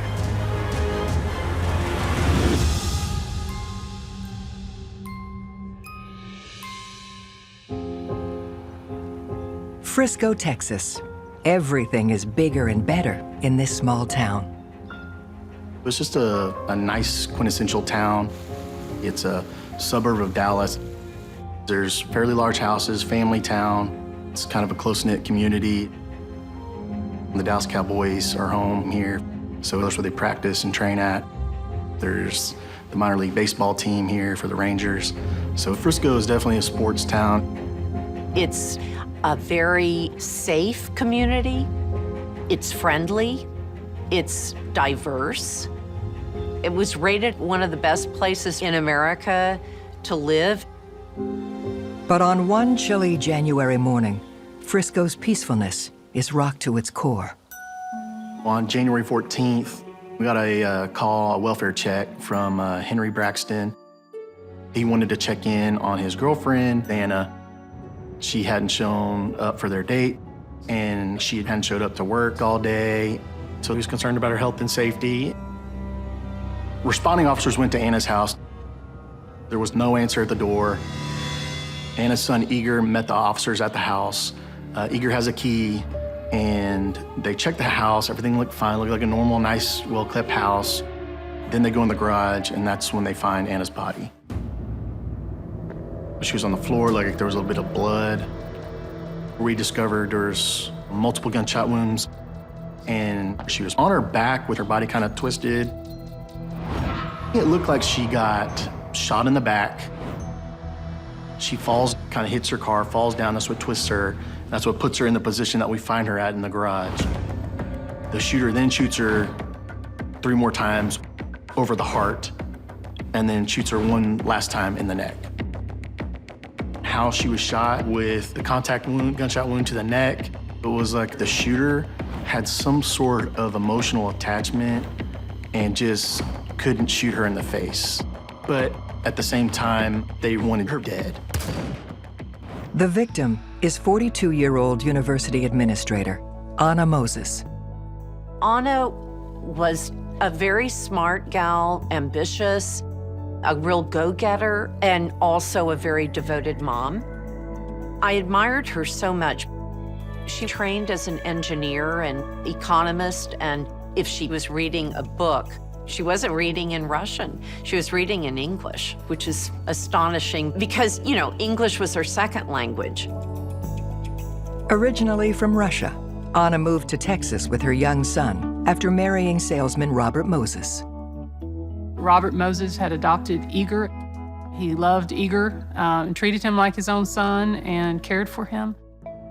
Robert and Anna had a happy marriage, but as the years went on, it appeared that their marriage started to decline. And eventually, both parties decided to enter into a divorce. After Bob and Anna separated, he would come over to her house to help her with, like, if the washing machine was broken, things like that. He didn't seem angry with her. She didn't seem angry with him. Anna was doing extremely well, and she was happy. Heading up the investigation into the murder of Anna Moses are Detective Brian Schutte and prosecutor Cynthia Walker. They begin by processing the crime scene. In the garage, I see right next to her body is mail, and then there's a fast food kind of bag or wrapper, and her purse was there right next to her body as well. We find $300 cash inside the purse. It didn't appear to be rummaged through or anything like that. Nothing appeared to be missing. This occurred in January, and it was a cold day. And as you would, getting out of your car, going into the house, still had her coat on, still had her scarf on. There was no sign of a struggle. But it appeared that she had probably stopped by her mailbox, pulled her mail, had it in her hand, and she was walking toward the inside of her house to go in, and then was ambushed by this shooter. There's bullet casings in the garage. We found almost a dozen. It's overkill when you find 11 bullet casings for one person. Our home burglar is not going to shoot someone so many times, typically. Usually they will shoot someone so that they can get away. In this case, it's some sort of intentional or planned murder. This shooting is clearly excessive. When we think about the reasons why overkill occurs, we often think about there needing to be some sort of personal connection between the perpetrator and the victim to drive that level of violence. As detectives survey the crime scene, they make a surprising realization. Anna's car is missing in the driveway, and it's not in the garage either. So we don't know where her car's at. Did somebody kill her for the car? The police figure the person who killed Anna is probably with the car, and if they can locate it, that may lead them to where the killer is. To find Anna's killer, detectives will need to unravel the final 24 hours of her life. It was critical for us to get the timeline going. It establishes where the victim is and then who has contact with the victim and when they last had contact with them. And that timeline is going to be crucial for us figuring out who the killer is. Investigators speak to Anna's 20-year-old son, Igor, a student at the University of Dallas, Frisco, the same university where Anna worked. They're hoping he can help fill in Anna's whereabouts in her final 24 hours. Eager says he talked to his mother the day before, January 13th, but he hadn't talked to her that morning. So Eager went to her office to see if she was at school because he lived on campus, and she wasn't at her office. Anna's work day typically ended at 5 p.m. Security cameras showed her car with the license plate leaving the university parking garage at 5:07 p.m. At the scene, there was also a receipt that was close by her body that showed that Anna purchased a quesadilla at 5:37 p.m. The fast food place was on the major roadway that she would have been traveling on her way home. Police check surveillance video from the fast food location and spot Anna at the drive-through window at 5:37 p.m. She pays for her food, then leaves. It appeared that she was alone in the car, though the vantage point wasn't perfect. We looked at the route that she would normally take home, and there was an elementary school further up the road. And so the officers got the security camera, and they saw at 5:46 p.m. a car that fit her description that was going the same direction toward her house. And so it was like, okay, she made it this far, just a few blocks from her home. And still, there was no evidence that there was somebody else in the car with her at the time. Police request the footage from all the other surveillance cameras in the area. From the neighbor's surveillance cameras, they were able to tell that there was a car that passed at 5:49 p.m. We presume that that was Anna's vehicle as it approached her house. So we believe that she had arrived at her home about 5:50 p.m. We go to Anna's house to check the alarm system, and we have an alarm technician tell us that the alarm was last set on January 13th at 8:29 a.m. and it was never disarmed. So the house was armed, she leaves for work on the 13th, comes home, never goes back into her house, and she was found dead in the garage. We're thinking that the killer came in through the garage and had access to the garage, and just kind of laid in wait and waited for Anna to get home, and that's when they shot her. The time of death, the investigators believed, and I believed, it was about 5:50 p.m. By the way that she was shot, surprised, we assumed that as soon as she arrived, about 5:50, somebody shot her almost immediately. So she never made it into her house. Having established that Anna was killed at approximately 5:50 p.m., Detective Schutte asks Eager about anyone in Anna's life who might have wanted to harm her. Eager said there was a man that Anna was dating and had been dating since the summer before she was killed. His mother and her boyfriend had a standing date night on Tuesday nights. On the day that Anna was killed, they were going to meet in the evening and have dinner. Anna's boyfriend, Henry, is already on detectives' radar as someone they want to talk to. He was the person who first reported her missing. Detectives bring Henry in for questioning. He has a dating relationship with the victim. We're trying to establish what kind of relationship they were in, and basically want to try to find out when he last saw and spoke to her. We texted at noon to talk, to make sure she could talk, because she was at work and I was at work, so. He seemed to be very forthcoming, very detailed. It appeared that he was trying to be very helpful. And the police looked to see if there had been any sort of major blow-ups and problems, but he said that Anna really, enjoyed their relationship, and really there wasn't anything. But as soon as investigators leave the room, Henry transforms. He's captured on video, suddenly acting suspiciously. He was nervous. He starts kind of mumbling and talking to himself.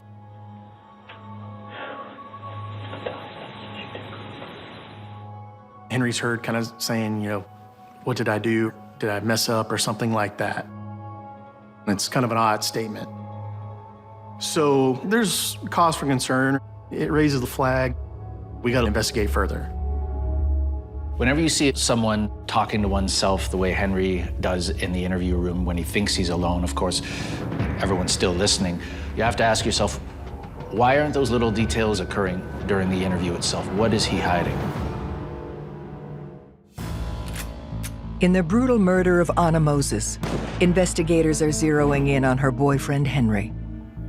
Concerned about his alarming transformation in the interrogation room, Detective Schutte decides to put Henry to the test. We didn't have a whole lot of evidence, so pretty much when we started talking to people, we were gonna ask for DNA. So we asked Henry for consensual DNA, and he was kind of reluctant, kind of hesitant, and he said maybe he should get an attorney. It raises a red flag if someone doesn't want to cooperate with the investigation that should have an invested interest. With Henry in their crosshairs, detectives focus on whether he had the opportunity to kill his girlfriend, Anna. The night that Anna was murdered, Henry said he went to his daughter's school for an event. He was there from 6 until 7. At 7:03, Henry texted Anna that he was on his way to her house to take her out on the date. I texted, I'm on my way. I'll be there in about a half an hour, because that's about how long it takes.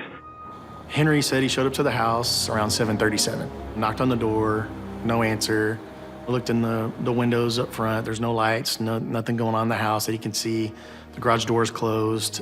He's kind of banging on the door, making phone calls, sending Anna text messages, asking her where she's at, what's going on, but he can't get a hold of her at all. I don't know what to do, so I ended up going home. And then I called periodically through the night and sent her a text again at like 11. So you never heard any text from her? No, not after we texted at noon. The next day, Henry still hadn't heard from Anna. That's when he called police, asking them to check in on her. We look into Henry's alibi. And at the time that Anna's murder happened, the CCTV at his daughter's school had his Jeep on camera as being there. So Henry was at that school during the time frame of her murder. We believe she died between 5:50 and 6 p.m. So there's no way that Henry could have killed Anna, because there's no physical way he could get to his daughter's school in 10 minutes. It's impossible. So during the investigation, we're able to rule out Henry as a suspect. While Henry turns out to be a dead end, investigators soon have a new lead. We got the call that they located Anna's car. We were pretty ecstatic, because there could be evidence that we needed that could be crucial to this investigation. The car's located a couple streets away from Anna's house. It's parked illegally on the side of the street. Detectives set to work, processing Anna's car. They found a Red Bull can and a very weathered cigarette bud that was on the side of the seat. They thought that was unusual. One, because Anna didn't smoke. Two, because she tried to keep her car very clean. She was kind of meticulous in how she dressed and kept her house and her car. And so this was unlike her. We also found blood on the inside of the car, and we're thinking this could be our huge break in the case. Analysts find a blood stain on the back seat and bottom of the seat, and it looks like it could marry up with when you put your seatbelt on, and then on the center console, there's a little drop of blood. It was bright red in color. It didn't appear to be an old stain or smudge. It appeared to be fresh. We're thinking, as long as that blood does not match Anna Moses, then that will be our killer. But when the forensics come in, the results take investigators by surprise. We found 3 different DNA profiles in the car. The first, genetic markers indicate Anna Moses. The second, unidentified male. And then the third was a mixture of Anna's DNA and an unknown male's. The fact that there's 2 unknown males, it could mean that there's 2 different people there to murder her. Investigators check the DNA samples from the car against their database, but they don't get any matches. It's pretty frustrating because we didn't know who the suspect was, so it's just another kind of roadblock in the investigation. But we have to keep moving. We can't let the trail go cold.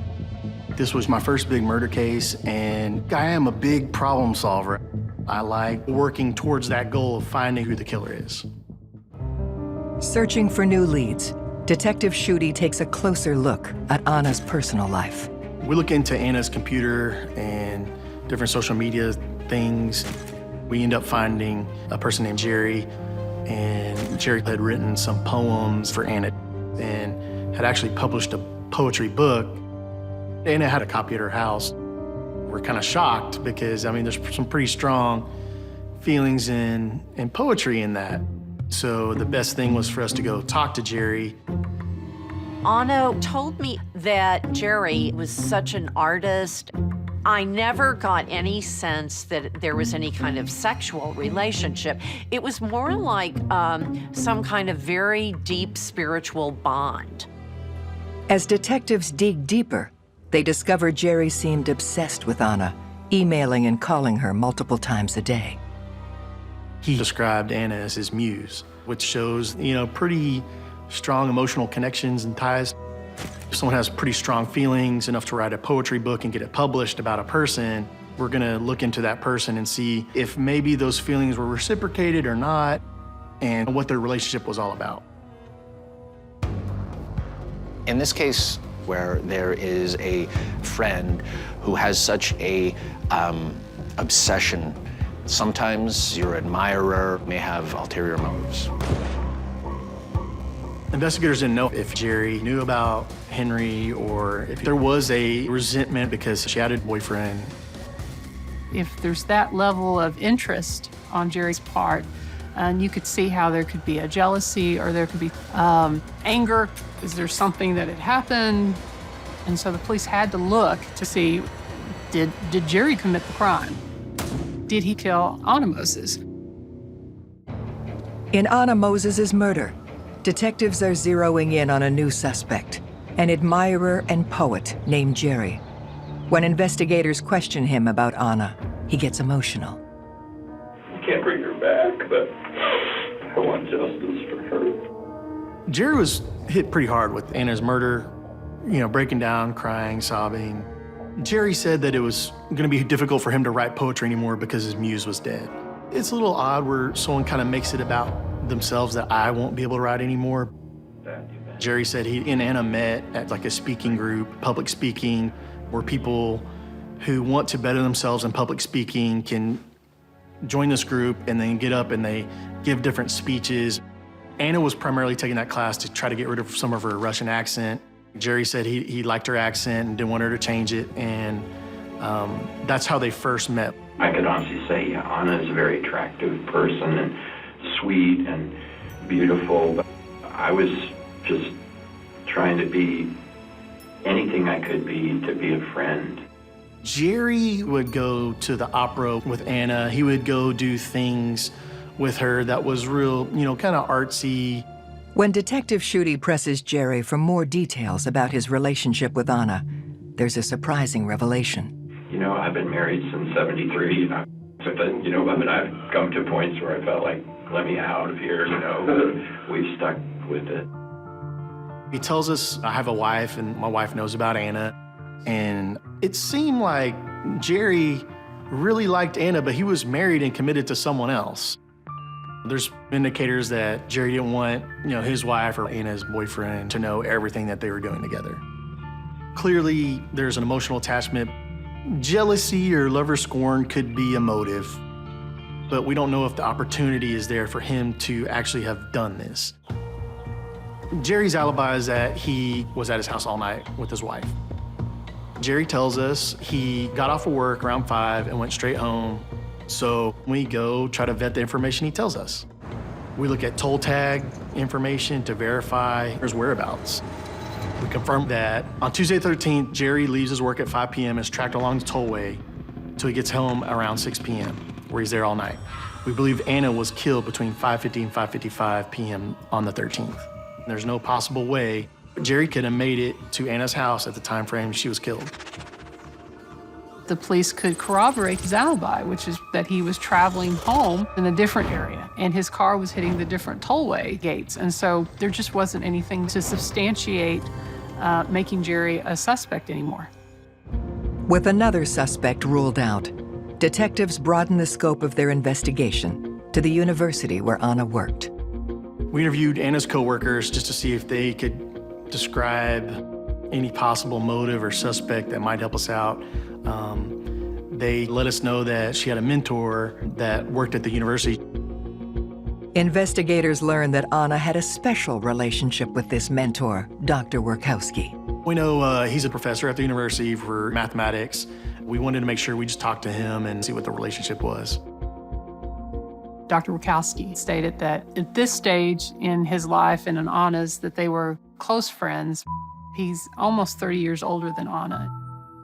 Anna is very private in her life, yet she has so many interesting relationships in her world. And so one might think, is he part of that world or part of her circle who is interested in her or cares about her so much that they want more than she's able to give, almost like an unrequited love or interest that's not being reciprocated. He talks about Anna like he's very fond of her. It's someone he really likes. The doctor had a sweet little nickname for Anna, my little butterfly in Russian. Investigators pressed Dr. Wachowski for more details about his relationship with Anna. He tells us at one point he did have a special love interest with her. They kissed at one point, but he said he cut it off because of his age difference. I think it was probably one-sided on his part, but I could be wrong. It might have been a deal where he tried to kiss her and she was like, whoa, this ain't happening. And then he advised that he would kind of help out Anna from time to time. In fact, even help pay for Eager's college. He had given Anna about $40,000. He also had recently given her an additional $6,000. That's a lot of money. Police had to look at that. We asked him why he would do that, and he basically said that he didn't want to give his money to a charity that he'd never see how it helped people. He would rather give his money to his friends and actually see how it impacted their life for the better, see how happy it made them. Was there some expectation on his part that she, pay him back in some way, whether it was a romantic interest or maybe it was a loan and she didn't pay back quicker or something that he would feel enraged by? It's possible that he wants to help her and he's giving money to her for that reason. It's also possible that money's being exchanged for another purpose. Maybe he wants something in return. Maybe he doesn't get what's promised, or perhaps Anna has some information and then she's expecting more money from him. These things are entirely possible. Also, Dr. Wachowski is a smoker, and we found a cigarette in the car. So that was just another odd piece of the puzzle. With suspicion now swirling around the professor, police ask him about his activities on January 13th, the day Anna was killed. Dr. Wachowski advised on the 13th he was at work, had spoke to Anna a couple times that day. They had tea together around 2:30. He was the last person that we knew talked to her before her death. We asked how that conversation was. I think he said just normal conversation, just friends talking. He told us he finished up his day, then went home, and he arrived home around 5:45. We go through the toll tag records to verify where his car was, if it went the right direction or what direction it was traveling, and when it was traveling. The toll record showed everything he said to be right on. Based on where he lives and where Anna lives, it's not possible to get from his house at 5:45 to Anna's house at 5:50 to murder her. Dr. Wachowski provided a consensual DNA sample. We turned that sample over to the lab. Nothing came back as a match. His DNA sample exonerates him, so we have no reason to believe Dr. Wachowski is a suspect. With Dr. Wachowski no longer a suspect, investigators find themselves back at square one. It's just kind of frustrating when you're working these cases, and it's just, you keep running into these roadblocks. It's hard knowing that a killer's walking the streets. We need to try to figure out and find who the killer is.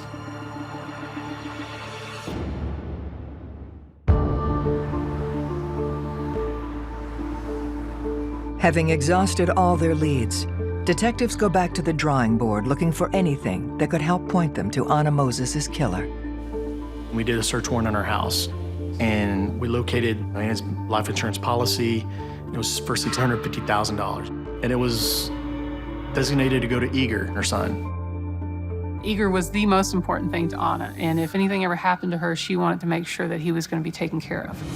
But if Anna was out of the picture, Eager, he would be in a much better position financially than if she had been alive.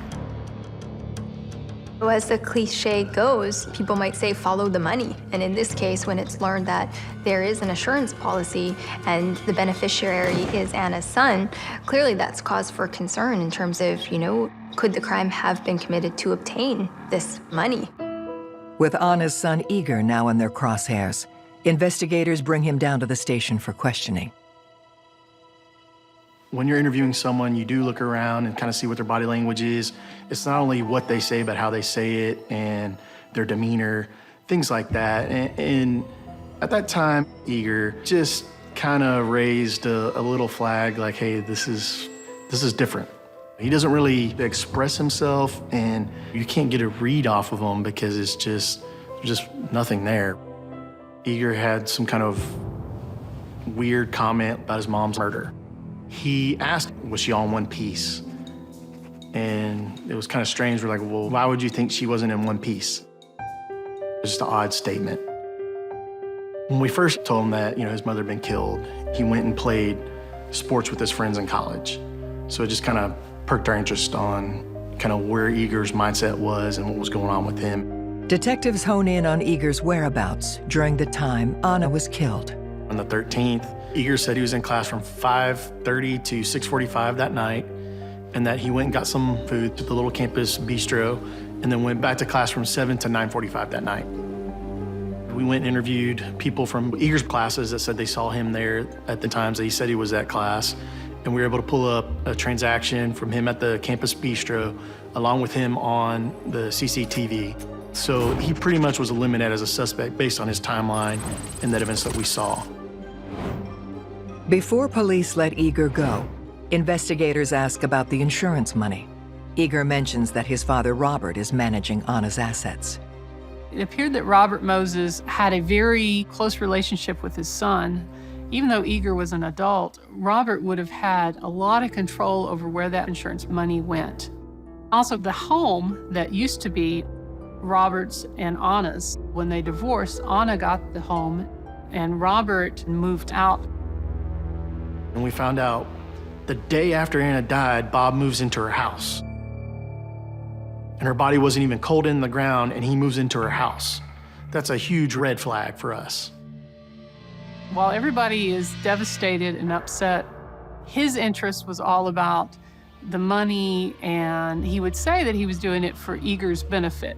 But it just struck people as particularly off-putting and inappropriate.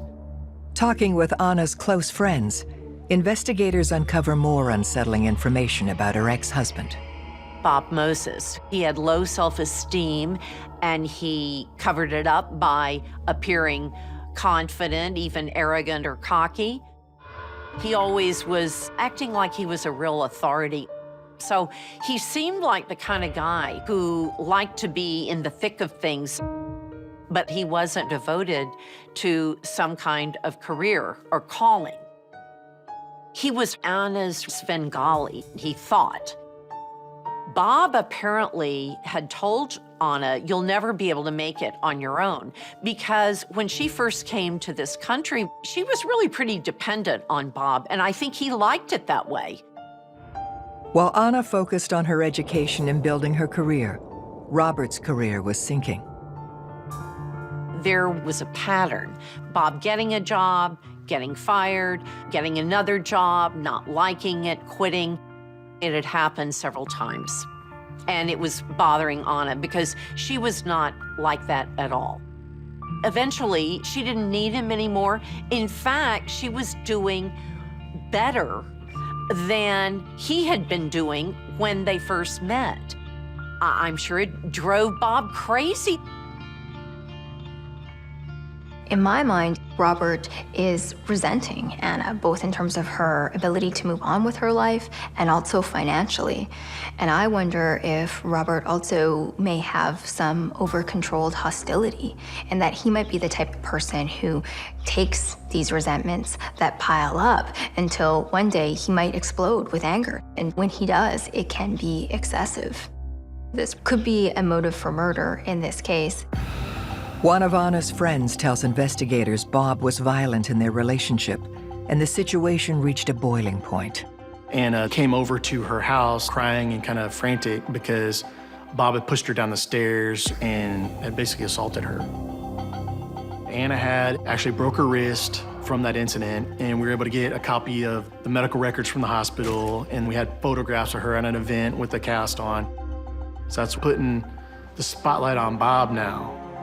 As investigators move Bob to the top of their list of suspects, his motive comes more into focus. Bob was not doing well at all financially. Anna had gotten the house in the divorce, so he had to rent a room in a house with like 3 or 4 other grown men. I mean, what 62-year-old man wants to have 3 or 4 roommates? That has to be depressing. It was like his life was spiraling down, hers was spiraling up. She was dating. She had tons and tons of friends. She was taking courses. She had a good, solid job.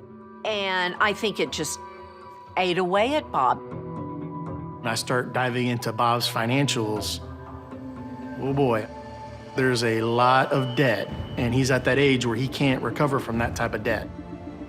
Anna has this big chunk of change from a life insurance policy. Bob is in serious financial debt. It seems like there's this nexus between these two people. It's a red flag for us because Anna was killed, and the only one benefiting off of her death at that moment is Bob Moses. After a series of false starts and dead ends, investigators now have a prime suspect in Anna Moses' murder, her ex-husband, Robert. We bring Bob in and talk to him, sit down, have a good interview. Then we see like a little scratch on his right hand above his knuckle. We ask him about it. What happened to your hand there? Oh, my dog, I was trying to put the covers on the bed this morning. He jumped up on the bed before I had the cover. You know, I said, no, get down. I put him down. I went to it again. I ran into the desk, my room, the corner of the desk, and just kind of cut my hand there. It was this kind of long, drawn-out answer to like a simple question.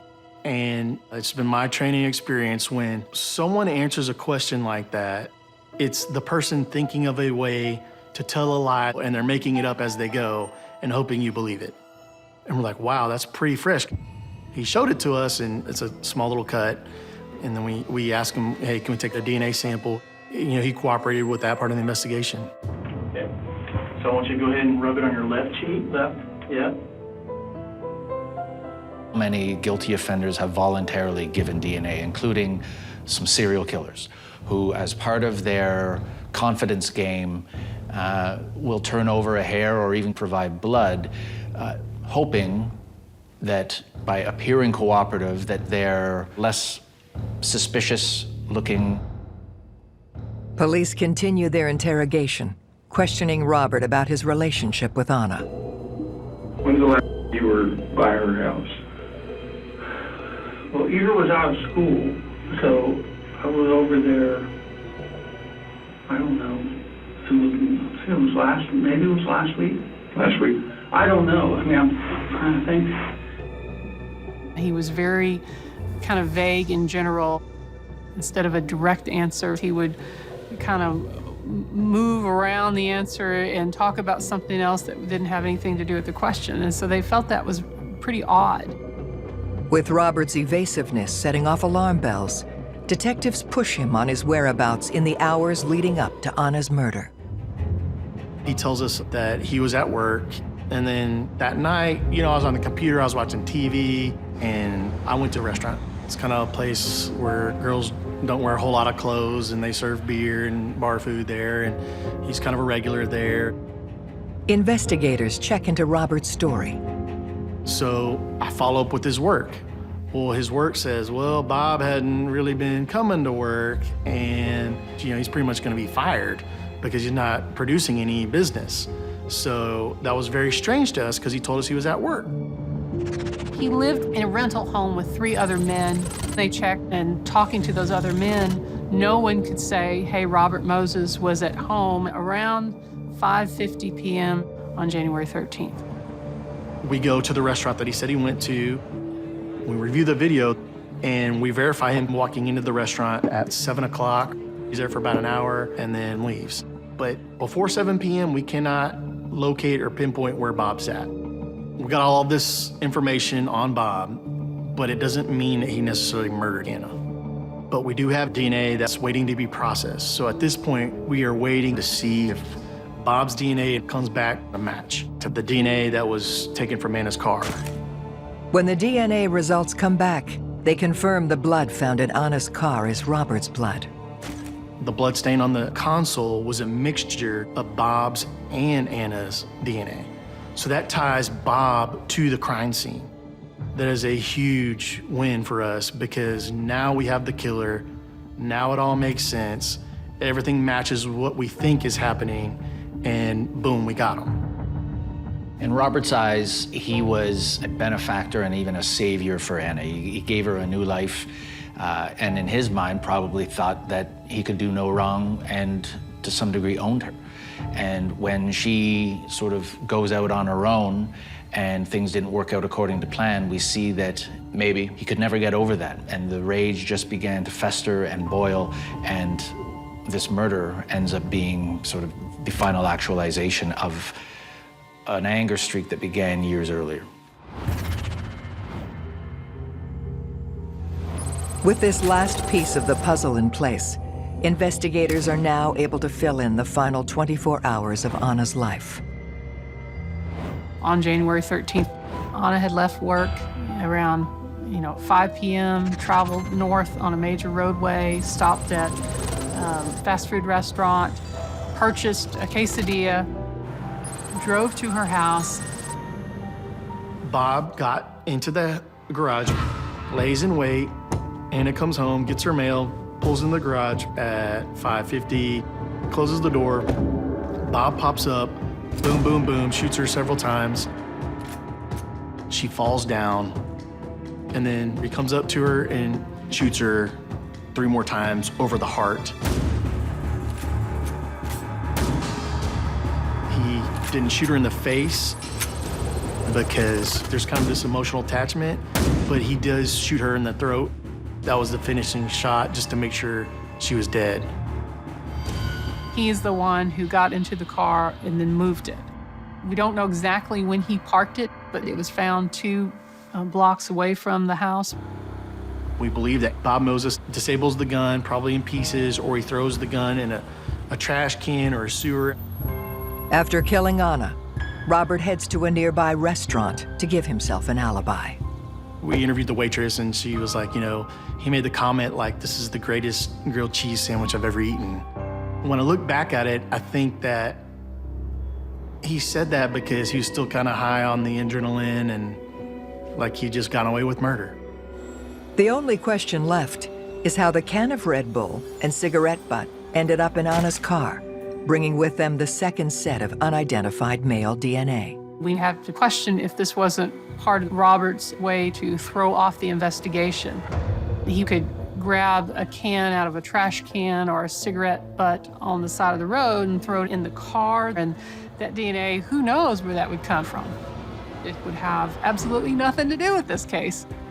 It's clear by Robert's actions that a great deal of plotting and scheming went into this crime. To come up with a whole narrative and to actually move the car to that location, it has a theatrical quality to it that you very rarely see in the case of a domestic murder. On February 26, 2015, Robert Moses is arrested for the first-degree murder of his ex-wife, Anna. Bob was very emotional, so I'm sure that some people thought, oh, well, he couldn't have done it because he was crying. But of course, it's not always the case. Just because you cry, it doesn't mean you're not lying. There was no doubt in my mind that we had the right person. I knew the detectives felt the same way. The jury agrees and convicts Robert of murder and sentences him to life in prison. The timeline was critical. The timeline helped us in determining there's no way this person could be involved because they were on the other side of town. There's no way this person could be involved because they were at this place when the murder allegedly happened. Looking back at all the timeline, the only one who has a big, glaring hole in their story is Bob Moses. Whenever there's a murder case. You want to do your best and to make sure the perpetrator is held and that justice is served for the victim and the victim's family. In this case, justice was served. Anna certainly wasn't what you'd call plain vanilla. I miss Anna's laughter, and I miss sharing things with Anna. I went to St. Petersburg for the first time, and it would have been great to have gotten to go with Anna and, you know, share that experience with her. I felt lucky that I met this interesting woman with this interesting background, and now that Anna's gone, it brings me to tears. She was very beloved by many, many people.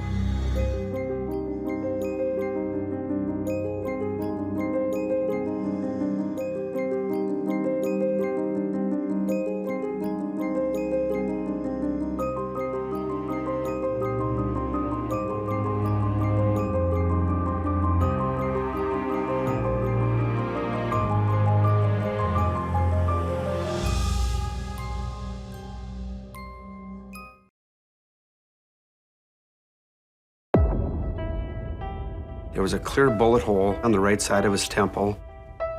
Next to him is an unknown person, and I can just see the blood pouring out of his head. Just the worst thing I've ever seen. A shocking double homicide. It'd been 25 years since we had a homicide. This was something totally new to us. We weren't expecting it. A small-town mystery with multiple suspects. Was the person paranoid and thought an affair was going on?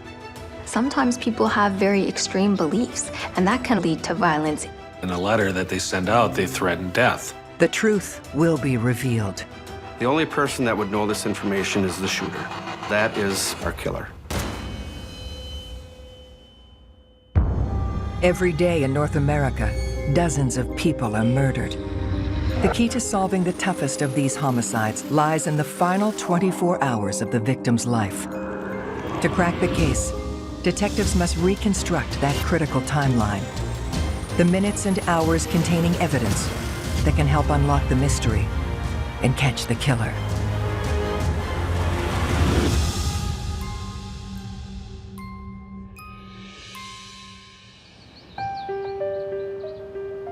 Hudson, Wisconsin, a small, sleepy town on the western edge of the state, bordering the scenic St. Croix River.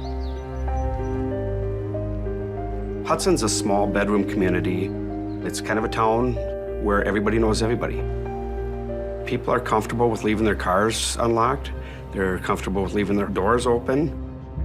Hudson is also home to the annual Pepperfest. In the 1950s, there was a large Italian population, and that was the origin of the Pepperfest. There's a pepper eating contest, pound of peppers, and if you can do it in about 10 to 15 seconds, you're doing pretty good. There's a Pepperfest royalty. They have a queen, several princesses, and a king. But on a cold February afternoon, police receive a 911 call that shatters the innocence of this close-knit community forever. I'll never forget the 911 call. It came in at about 1:40 p.m., and the dispatcher said that there was a shooting at the O'Connell Funeral Home. There are two bodies that have been shot.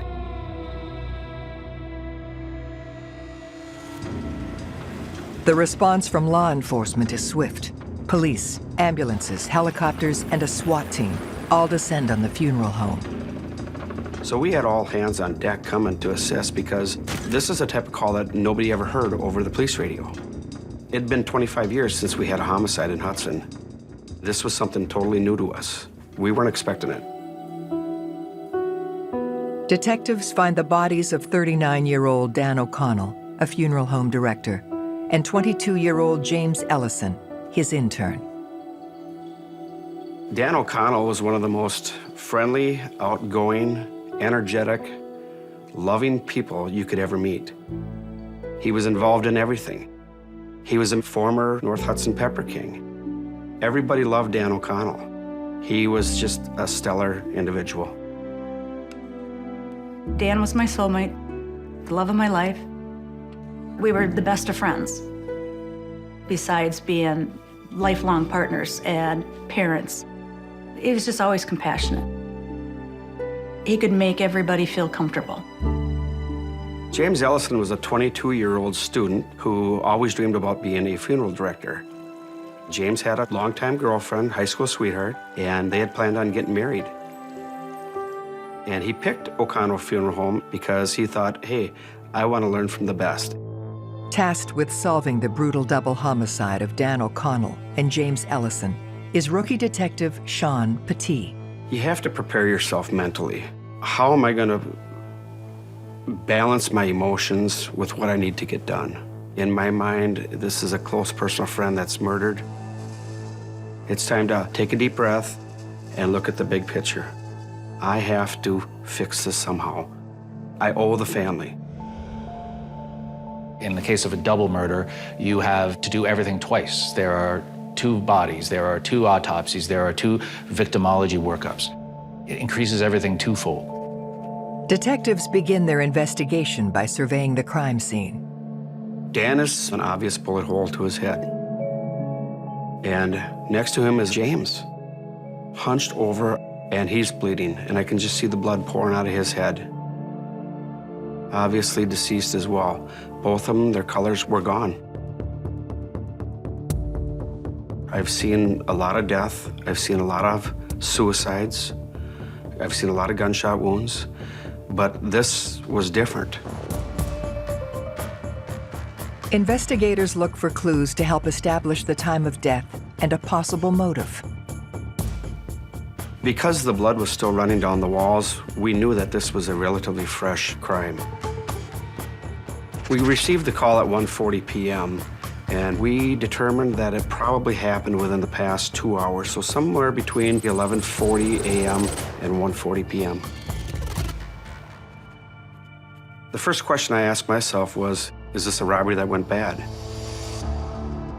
But the office was basically undisturbed. The landline was still in the cradle. There was nothing that appeared out of place in there, no signs of a struggle. And James clearly had his wallet in his left pocket. It was in plain view. So in my mind, I'm thinking, this is something far beyond a robbery gone bad. The bullets were recovered and sent to a crime lab, and we determined that it came from a 9mm weapon.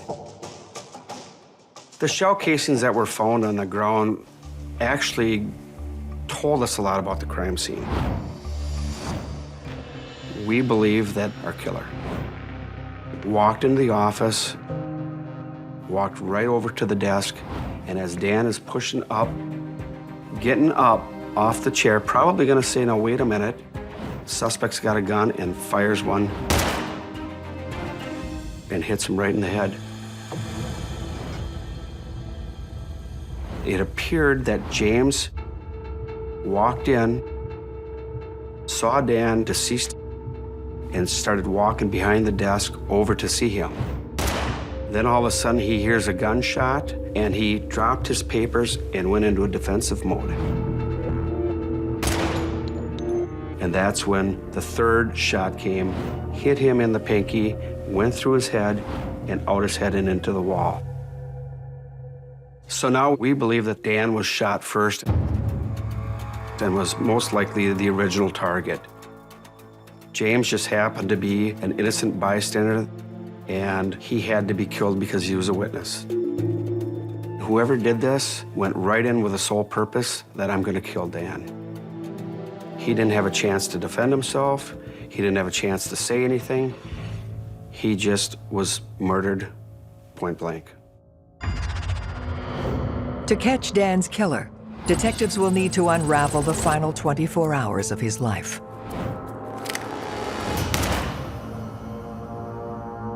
Now I'm looking at Dan and saying, okay, wait a minute. What did he do wrong? Is somebody that angry that they're gonna kill him? The first person detectives look at is Dan's widow, Jenny. as unlikely, as unfathomable as it would seem that a small-town housewife could be capable of carrying out this type of brutal crime, you have to start with the significant other. One of the toughest things for me is to have to go and ask a lot of the hard questions. I know I have to get personal with Jenny. I need to find out what's going on. What do you know? Are you involved? Everyone knows that the first person you think of is the spouse. You know, that's who did it. And so I knew that I was #1 suspect. I had to ask Jenny, was there any extramarital affairs? And I assured her that I wasn't going to pass judgment on either one of them. But we had to find out. She said they were happily married, in love. Then I asked her about the life insurance policies. Is she going to benefit hugely with Dan being gone? Is there a motive for her to want him dead? People do things for money. Money talks. It's the power of greed. But she said that life insurance policy was not an extensive amount, nor was it to be paid out immediately. So we didn't believe it was a life insurance issue. Detectives asked Jenny where she was during the time they believe Dan and James were killed. This starts the timeline for me. Jenny said that about 7:40 a.m. Dan left for a meeting in Baldwin, Wisconsin. Jenny stayed home until she brought the kids to school about 8 o'clock to 8:15. Because her son's birthday was coming up, she spent the entire morning and afternoon preparing the house for the guests for the birthday party. She told me that she received a phone call from a friend advising her that there was some type of incident at the funeral home. She immediately stopped what she was doing and drove directly to the funeral home. We checked Jenny's alibi, and it was confirmed by friends and neighbors that she was where she said she was. With Jenny ruled out as a suspect, detectives ask if she knows of anyone who would want to hurt Dan. I racked my brains because nobody disliked him. Nobody talked bad about him. I had no scenarios going through my head. I had no clue. Working to fill out Dan's timeline, detectives asked Jenny where Dan was going when he left the house the morning of his death. She tells them he was headed to a meeting with his business partner and brother, Mike. Now that we've cleared Jenny, we have to take a look at Mike. Mike is operating a funeral home in Baldwin. Dan's operating one in Hudson. Are they arguing? Are they complaining? Is there any kind of hardship between the two of them? The other scenario to consider is his brother. And while that seems also very unlikely, factor in that they have potentially competing business interests. Once again, things boil down to money more often than not. Mike agrees to meet in my office, and I ask him, is there any kind of problems between you guys? Mike informed me that both funeral homes were doing very well. There was no financial hardships on either Dan or Mike. In fact, knowing both of them, you couldn't find a closer combination of brothers there. Those two were as tight as a drum. Detectives asked Mike where he was during the critical time they believe Dan and James were killed. Mike and Dan were together between 8 o'clock in the morning and 9. Mike did subsequently leave to run some errands in Hudson, and Mike got back to the funeral home in Baldwin about 11:30 a.m., which was confirmed by his secretary. We know that Mike stayed at the funeral home from 11:30 until the time he was notified of the shooting. With Mike ruled out as a person of interest, detectives turned back to the crime scene looking for new clues. We find a calendar in the office, and what was unique about it was there was an appointment at 1 o'clock that Dan had, for whatever reason, bumped back to 2 o'clock. So what is so important that he had to bump that back? Clearly, he has another meeting with somebody that he has to get taken care of right away. Now we need to figure out who Dan was meeting at 1 o'clock, because that is more than likely our killer.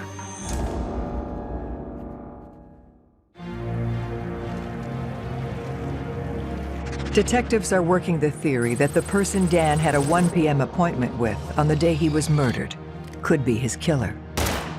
In an attempt to find out who that is, they interview his colleagues. Dan and the family had a close relationship with St. Pat's, the Catholic Church in Hudson. Father Ryan Ericson was one of the priests at St. Pat's, and because of the funeral home business, they had a working and personal relationship with Ryan Ericson. Investigators hope that Father Ericson can help them figure out who Dan's 1 p.m. appointment was with. Father Ericson knew Dan very well. He considered him a friend. They worked a lot of funerals together. I asked him, hey, what do you think happened? Tell me what you know. Then I heard rumors too. Again, these are rumors, you go up to the bowling alley, you hear lots of rumors from people, especially when they start drinking a little bit. And, you hear things like, oh yeah, their marriage was rotten. Father Ericson suggests that Dan might be having an affair with his secretary, Bonnie. Dan and Bonnie worked very close together. They did a lot together. There were conferences that the two had to attend. So we need to look, hey, is there an affair going on here? Could Bonnie's husband, Dwayne, be involved? Did he find something out? Jealousy is always a motivator for homicide, especially when there's affairs or infidelity. It can induce hostility that can cause people to act in ways that they ordinarily wouldn't. Working the theory that Dan O'Connell may have been killed by a jealous husband, detectives bring Dwayne down to the station for questioning. Dwayne was standoffish. It appeared to me that he was hiding something, that he knew more. I asked Dwayne if he was a jealous husband. He said he did not like the fact that Bonnie had to go to these events with Dan. He thought, you know what, Dan, go by yourself. She needs to be home with the family, with the kids, with me. So he had a little bit of jealousy that she was going on these events with Dan. Suspicious of Dwayne, they ask him for his alibi on the day Dan was killed. He's a dairy farmer. And he said, just like every other morning, I get up and I start milking at 5 a.m. After he was done milking, he continued doing chores. About 12 o'clock, he borrowed a friend's truck to run to a supply store. We were able to confirm the fact that he did borrow the truck, and he did return it at approximately 1 o'clock p.m. Dwayne says he then stayed on the farm because he had a meeting scheduled there at 2 o'clock. So now we know that he dropped the truck off at 1 o'clock and had a meeting at 2 o'clock. So that gives him a 1 hour window to kill Dan. We know that the homicides occurred somewhere before 1:40 p.m. It's 30 minutes from his farm to the funeral home. It would be almost impossible for him to drive from Baldwin to Hudson, kill 2 people, get back in his vehicle, and get back in the time frame that is basically unaccounted for. We now have to rule Dwayne out because of the time frame. And now we start over from square one. Where do we go from here? We have nothing, absolutely nothing. With the investigation hitting a wall, detectives examine the victim's phone records, looking for new clues. We want to get a tighter timeline. At 1:07, Dan calls an engraving company. Then at 1:22, a call is placed to James's cell phone, but it goes unanswered. So somewhere between 1:07 and 1:22 is what we believe was the time of the crime. Having narrowed down Dan's time of death to between 1:07 and 1:22 p.m., investigators attend his funeral, looking for new leads that could point to his killer. I've always advocated that police investigators attend the funeral discreetly, because a suspect, if they attend the funeral, and they frequently will, are there to monitor the investigation. Often their behavior will give them away. They're either too over the top or they're too underwhelmed. Either way, it will stand out and it will help you narrow your suspect pool. The funeral was held in the Catholic Church, and it was standing room only. Hundreds of people standing outside of the church. It was just amazing how many people came. It was just breathtaking that he had touched that many people. And people would say, you met Dan O'Connell once, you were his best friend for life. That's how he made you feel. So here I am, mourning the loss of my friend, my colleague, yet still keeping my eyes and ears open because this case isn't solved. We have nobody. We actually had undercover officers canvass the area, and we ran license plate checks on every single vehicle. Hundreds of vehicles. But investigators leave the funeral empty-handed. We have no leads. It's gonna go cold. And the frustrating part is, I'm not ready to be done, but I don't have anywhere else to go.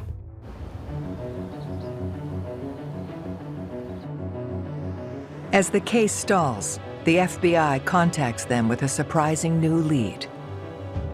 About a month into the investigation, our department received a call from the FBI stating that there's a religious group about an hour and a half east of Hudson called the Rest of Jesus Ministries.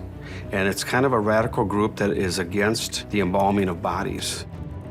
The Rest of Jesus Ministries believe that the body should be wrapped in a shroud and shown as is. When detectives look into the organization, they learn something alarming.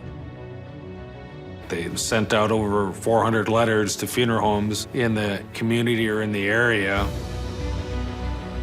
And in a letter, they threatened death. Based upon that pamphlet, we looked at it as a possible motive for a killing. This changes everything.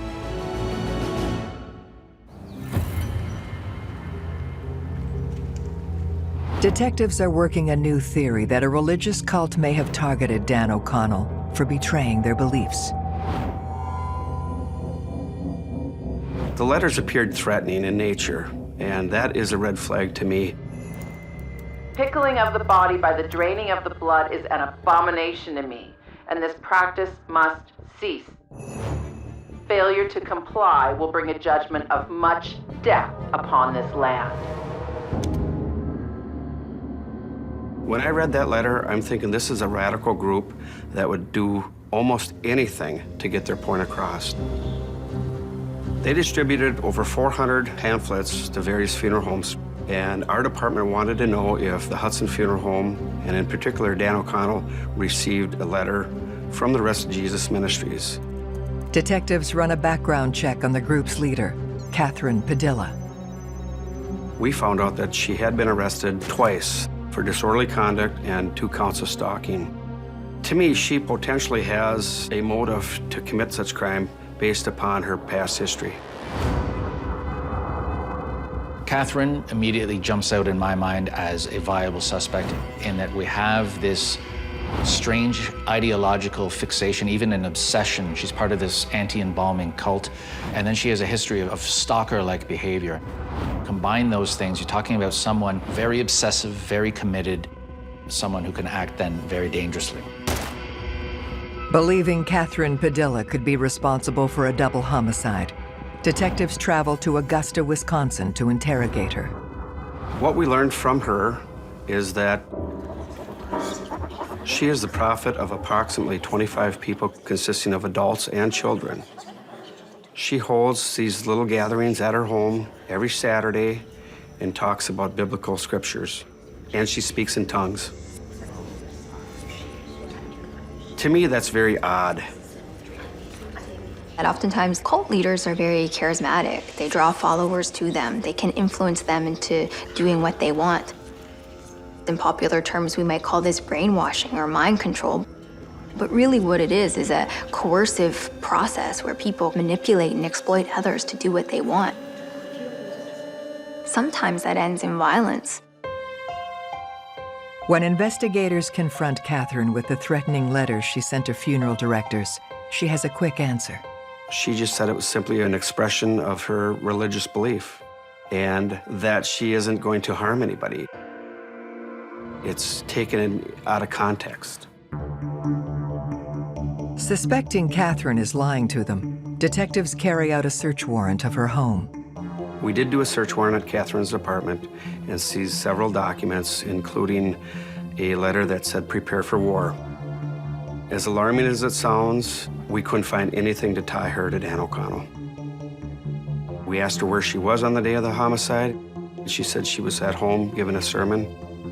We were able to determine, based upon other interviews, that indeed her time was accounted for several hundred miles away from Hudson.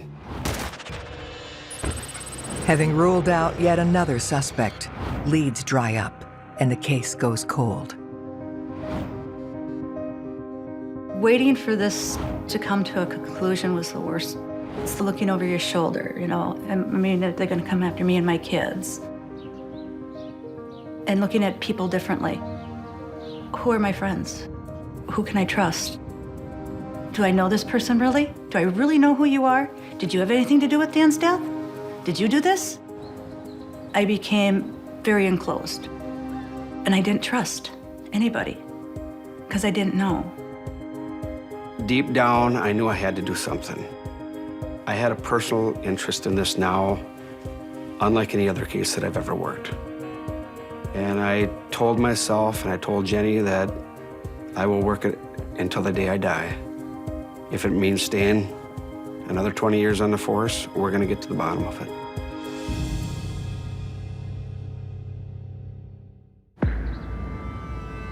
After 2 years, the family of Dan O'Connell fear his murder may never be solved. They decide to take matters into their own hands. Kathy O'Connell, the sister to Dan, reached out to a group of retired homicide detectives, forensic psychologists out of Philadelphia called the VDOC Society. We ended up presenting our case to the VDOC Society, hoping for an answer. This is precisely what we do, is offer advice and direction and peer review for free on stalled investigations. In many cases, it's just about getting a set of fresh eyes with no existing sort of presumptions or biases to look at something objectively, and you'd be amazed what the results can be. Richard Walter, a criminal profiler and one of the Society's founding members, agrees to take a look at the case. Mr. Walter was able to paint a better picture of the crime scene for us. He indicated that this crime showed a lack of emotion. It was very purposeful. The shooter was detached from the victims. He wanted to show power over the victims. This is not an anger retaliatory, a jealous husband, angry coworker type of situation. You didn't see that multiple shots to the body. You didn't see signs of overkill. This was a power-assertive, cold and calculated killing. Detective Petit and Richard Walter start from the beginning, digging into the background of all of Dan's close friends and colleagues. Of the top 10 persons of interest, we were able to rule out 9 of them. There was just one person left that we could not rule out completely, and that was Ryan Ericson. Detectives look deeper into Father Ericson's background and discover something alarming. We learned before he came to Hudson that a college student reported that he had been provided alcohol while he was underage, and that he had been sexually assaulted by Father Ryan Ericson. Just because he's doing these sexual assaults doesn't mean he's a killer, but it gives us an idea of his mental state. If he's committing this type of crime, who's to say he can't commit another further, bigger crime? Detectives track Father Ericson down at the parish, and he agrees to come into the station for an interview. We questioned him about his actions regarding these sex assaults and the consequences of underage alcohol consumption. How often Did you have him drink with you? I think maybe 3 or 4 times. Did he ever become highly intoxicated and get sick? He did. Tell me about that. Well, he got sick, and so I went and I put him into the shower, took his clothes and got his clothes washed, and then brought him back, and then put him to bed.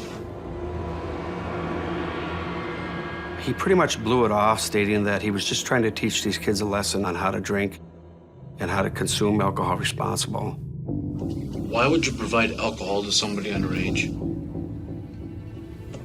It's what, I mean, that's what they, when I grew up, that's the kind of thing we did. We had alcohol, it was okay to have that kind of thing. So I've never had that it's evil or bad kind of idea to it. I'm talking legally. Yeah, I know. We have statutes. Yeah, I understand. Okay? That. Yeah, I did wrong. Yeah. Who in the right mind would be even remotely saying that they're trying to teach these kids how to be responsible with alcohol? We need to find out where Father Ryan Ericson was on February 5th, 2002, the day Dan and James were killed. He stated at 8:00 a.m. he conducted Mass. Between 11:30 and 12:30, he had lunch at the school with the children. And between 12:30 and 1:30, he went back to the church to work on his computer. This information is important because if it's true and accurate, it shows that he was not at the scene. And so if he has an alibi here, it's important information. When I asked him what he heard about the homicides, he stated, I heard that he was shot at his desk. And James, I heard, was shot in a doorway. Do you recall where you heard this from? I'm not exactly positive, no. And he stated that he read it in the newspaper or heard it on the news or something to that effect. In the course of this investigation, never once has anybody from the Hudson Police Department ever mentioned where the bodies were, positions, etc. Nor in the course of this investigation to 1,900 and some people has anybody ever brought up a speculation, a probability, a possibility, or anything like that as far as where the bodies were. Nor has anybody told us how many times they were shot or where they were shot. If that hasn't been brought up in 1,900 some interviews, and out of the course of 5 people in our department that knew exactly that, and not even he knows where that was, why do you know that? I don't know why I know that. Or why are you giving us information that this is what you heard? Well, this is what I have heard. If you ask me a question, I tell you the answer. So if I overheard that and I didn't tell you, then I'd be lying to you. That was a huge red flag for me because he just explained in detail the crime scene. That information was never, ever released to the public. The only person that would know this information is the shooter.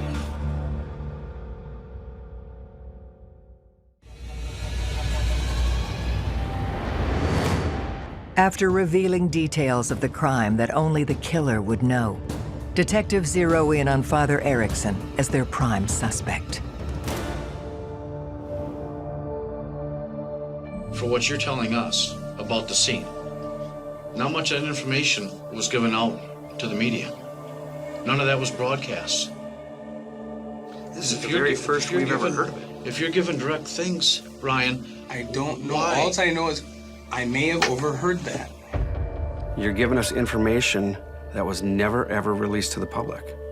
You have told us exactly what happened in the funeral home. However, he still denies it. Did you kill Dan? I did not kill Dan. Did you want to kill him? No, I did not. I have no reason to want to kill Dan O'Connell. One of the last questions I asked him was, if you committed these homicides and knew you could get away with it, would you tell anybody? If I did it, and I've been living with it for this long, and you guys had me cornered here, I'd break. I'd tell you. I know I would.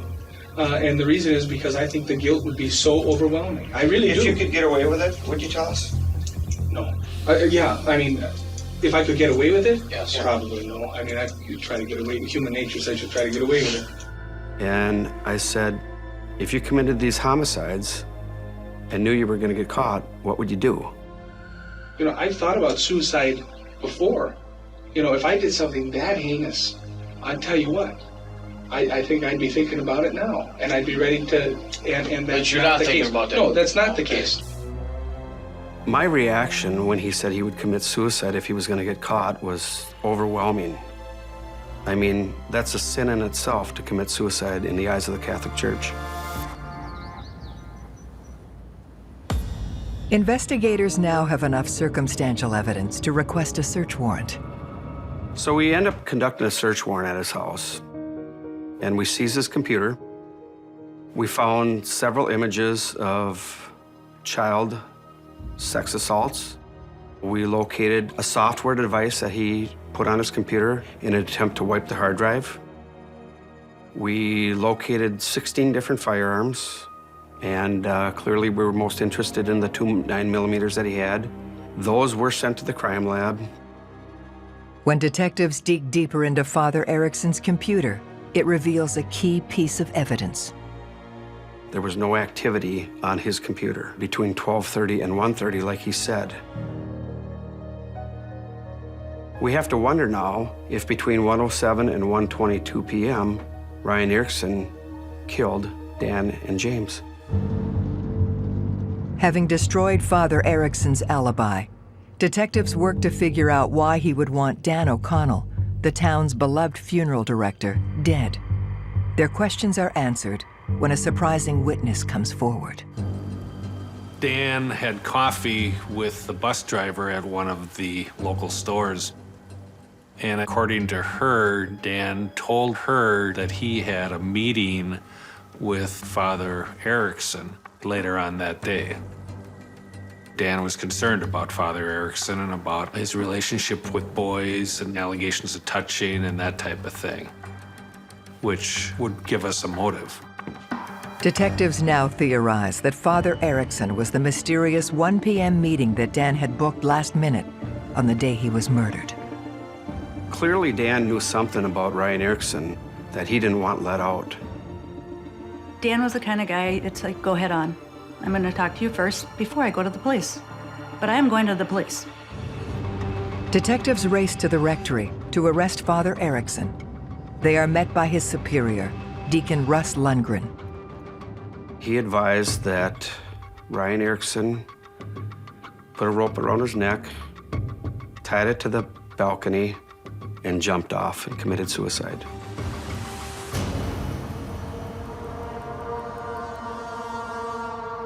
Russ Lundgren found a couple letters on Ryan Ericson's desk.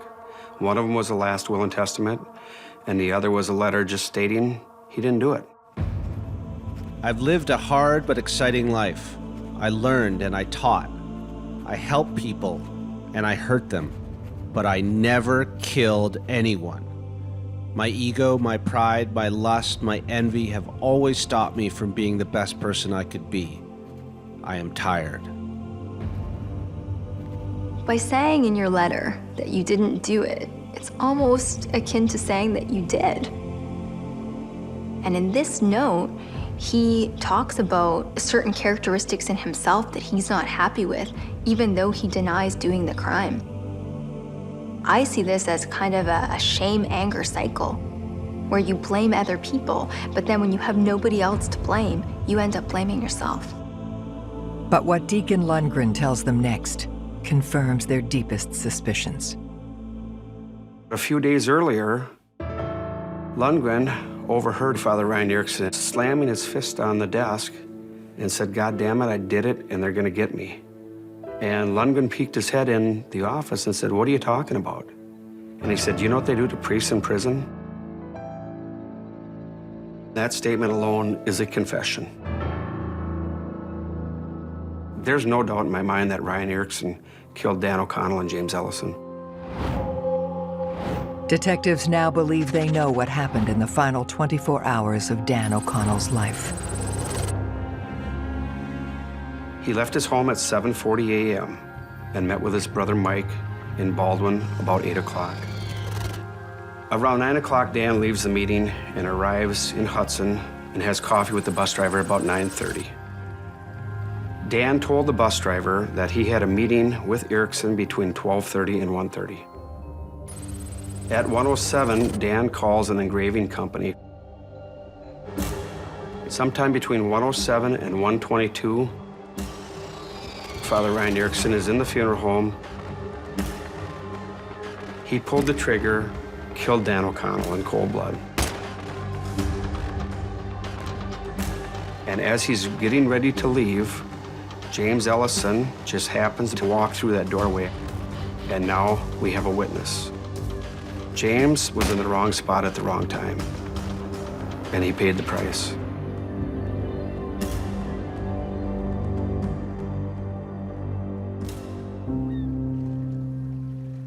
When detectives tell Jenny that they believe Father Ericson killed her husband and his intern, she's in disbelief. It shocked the hell out of me because that man was in my house hours after he shot and killed Dan and James. He consoled me and my family. He spoke at Dan's funeral, and that was almost as bad as the day that Dan was murdered, because I trusted that man. He took away my faith in my Catholic Church, and I felt I didn't know anybody. If he could shoot two men in cold blood and go about his life as if nothing happened. St. Croix County District Attorney Eric Johnson requests a John Doe hearing. A John Doe hearing is something similar to a grand jury hearing, except for it will not result in charges coming, but it will show that there was a sufficient amount of evidence to find the person guilty of the offense. After only 20 minutes, the judge rules that Father Ericson was the likely killer. His findings were that we not only showed probable cause that Father Ericson killed Dan and Jim, but also beyond a reasonable doubt. The judge came back and said, on a scale of 1 to 10, this case is a 10 out of 10. He did it. He would have been guilty. And I was like, okay, now it's over. That was closure.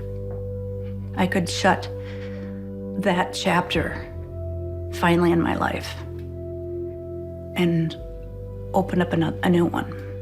And that's when I decided to start to live and breathe, because it was done. Detectives are finally able to bring closure to the families of both Dan O'Connell and James Ellison. It felt like a big weight was lifted off my shoulder, because I know it affected my family. I know it affected the victims. It was just a huge sense of relief that what took 2 years seemed like it took 10. But the scars still remain after all these years. I think of all the time and memories and things that Dan has missed in the life of the kids. The learning how to drive, going to prom, graduating from high school. He's just missed out on a lot. But we're survivors. And the kids and I, we talk about that a lot. There's nothing we can't survive because we've been to hell and back already.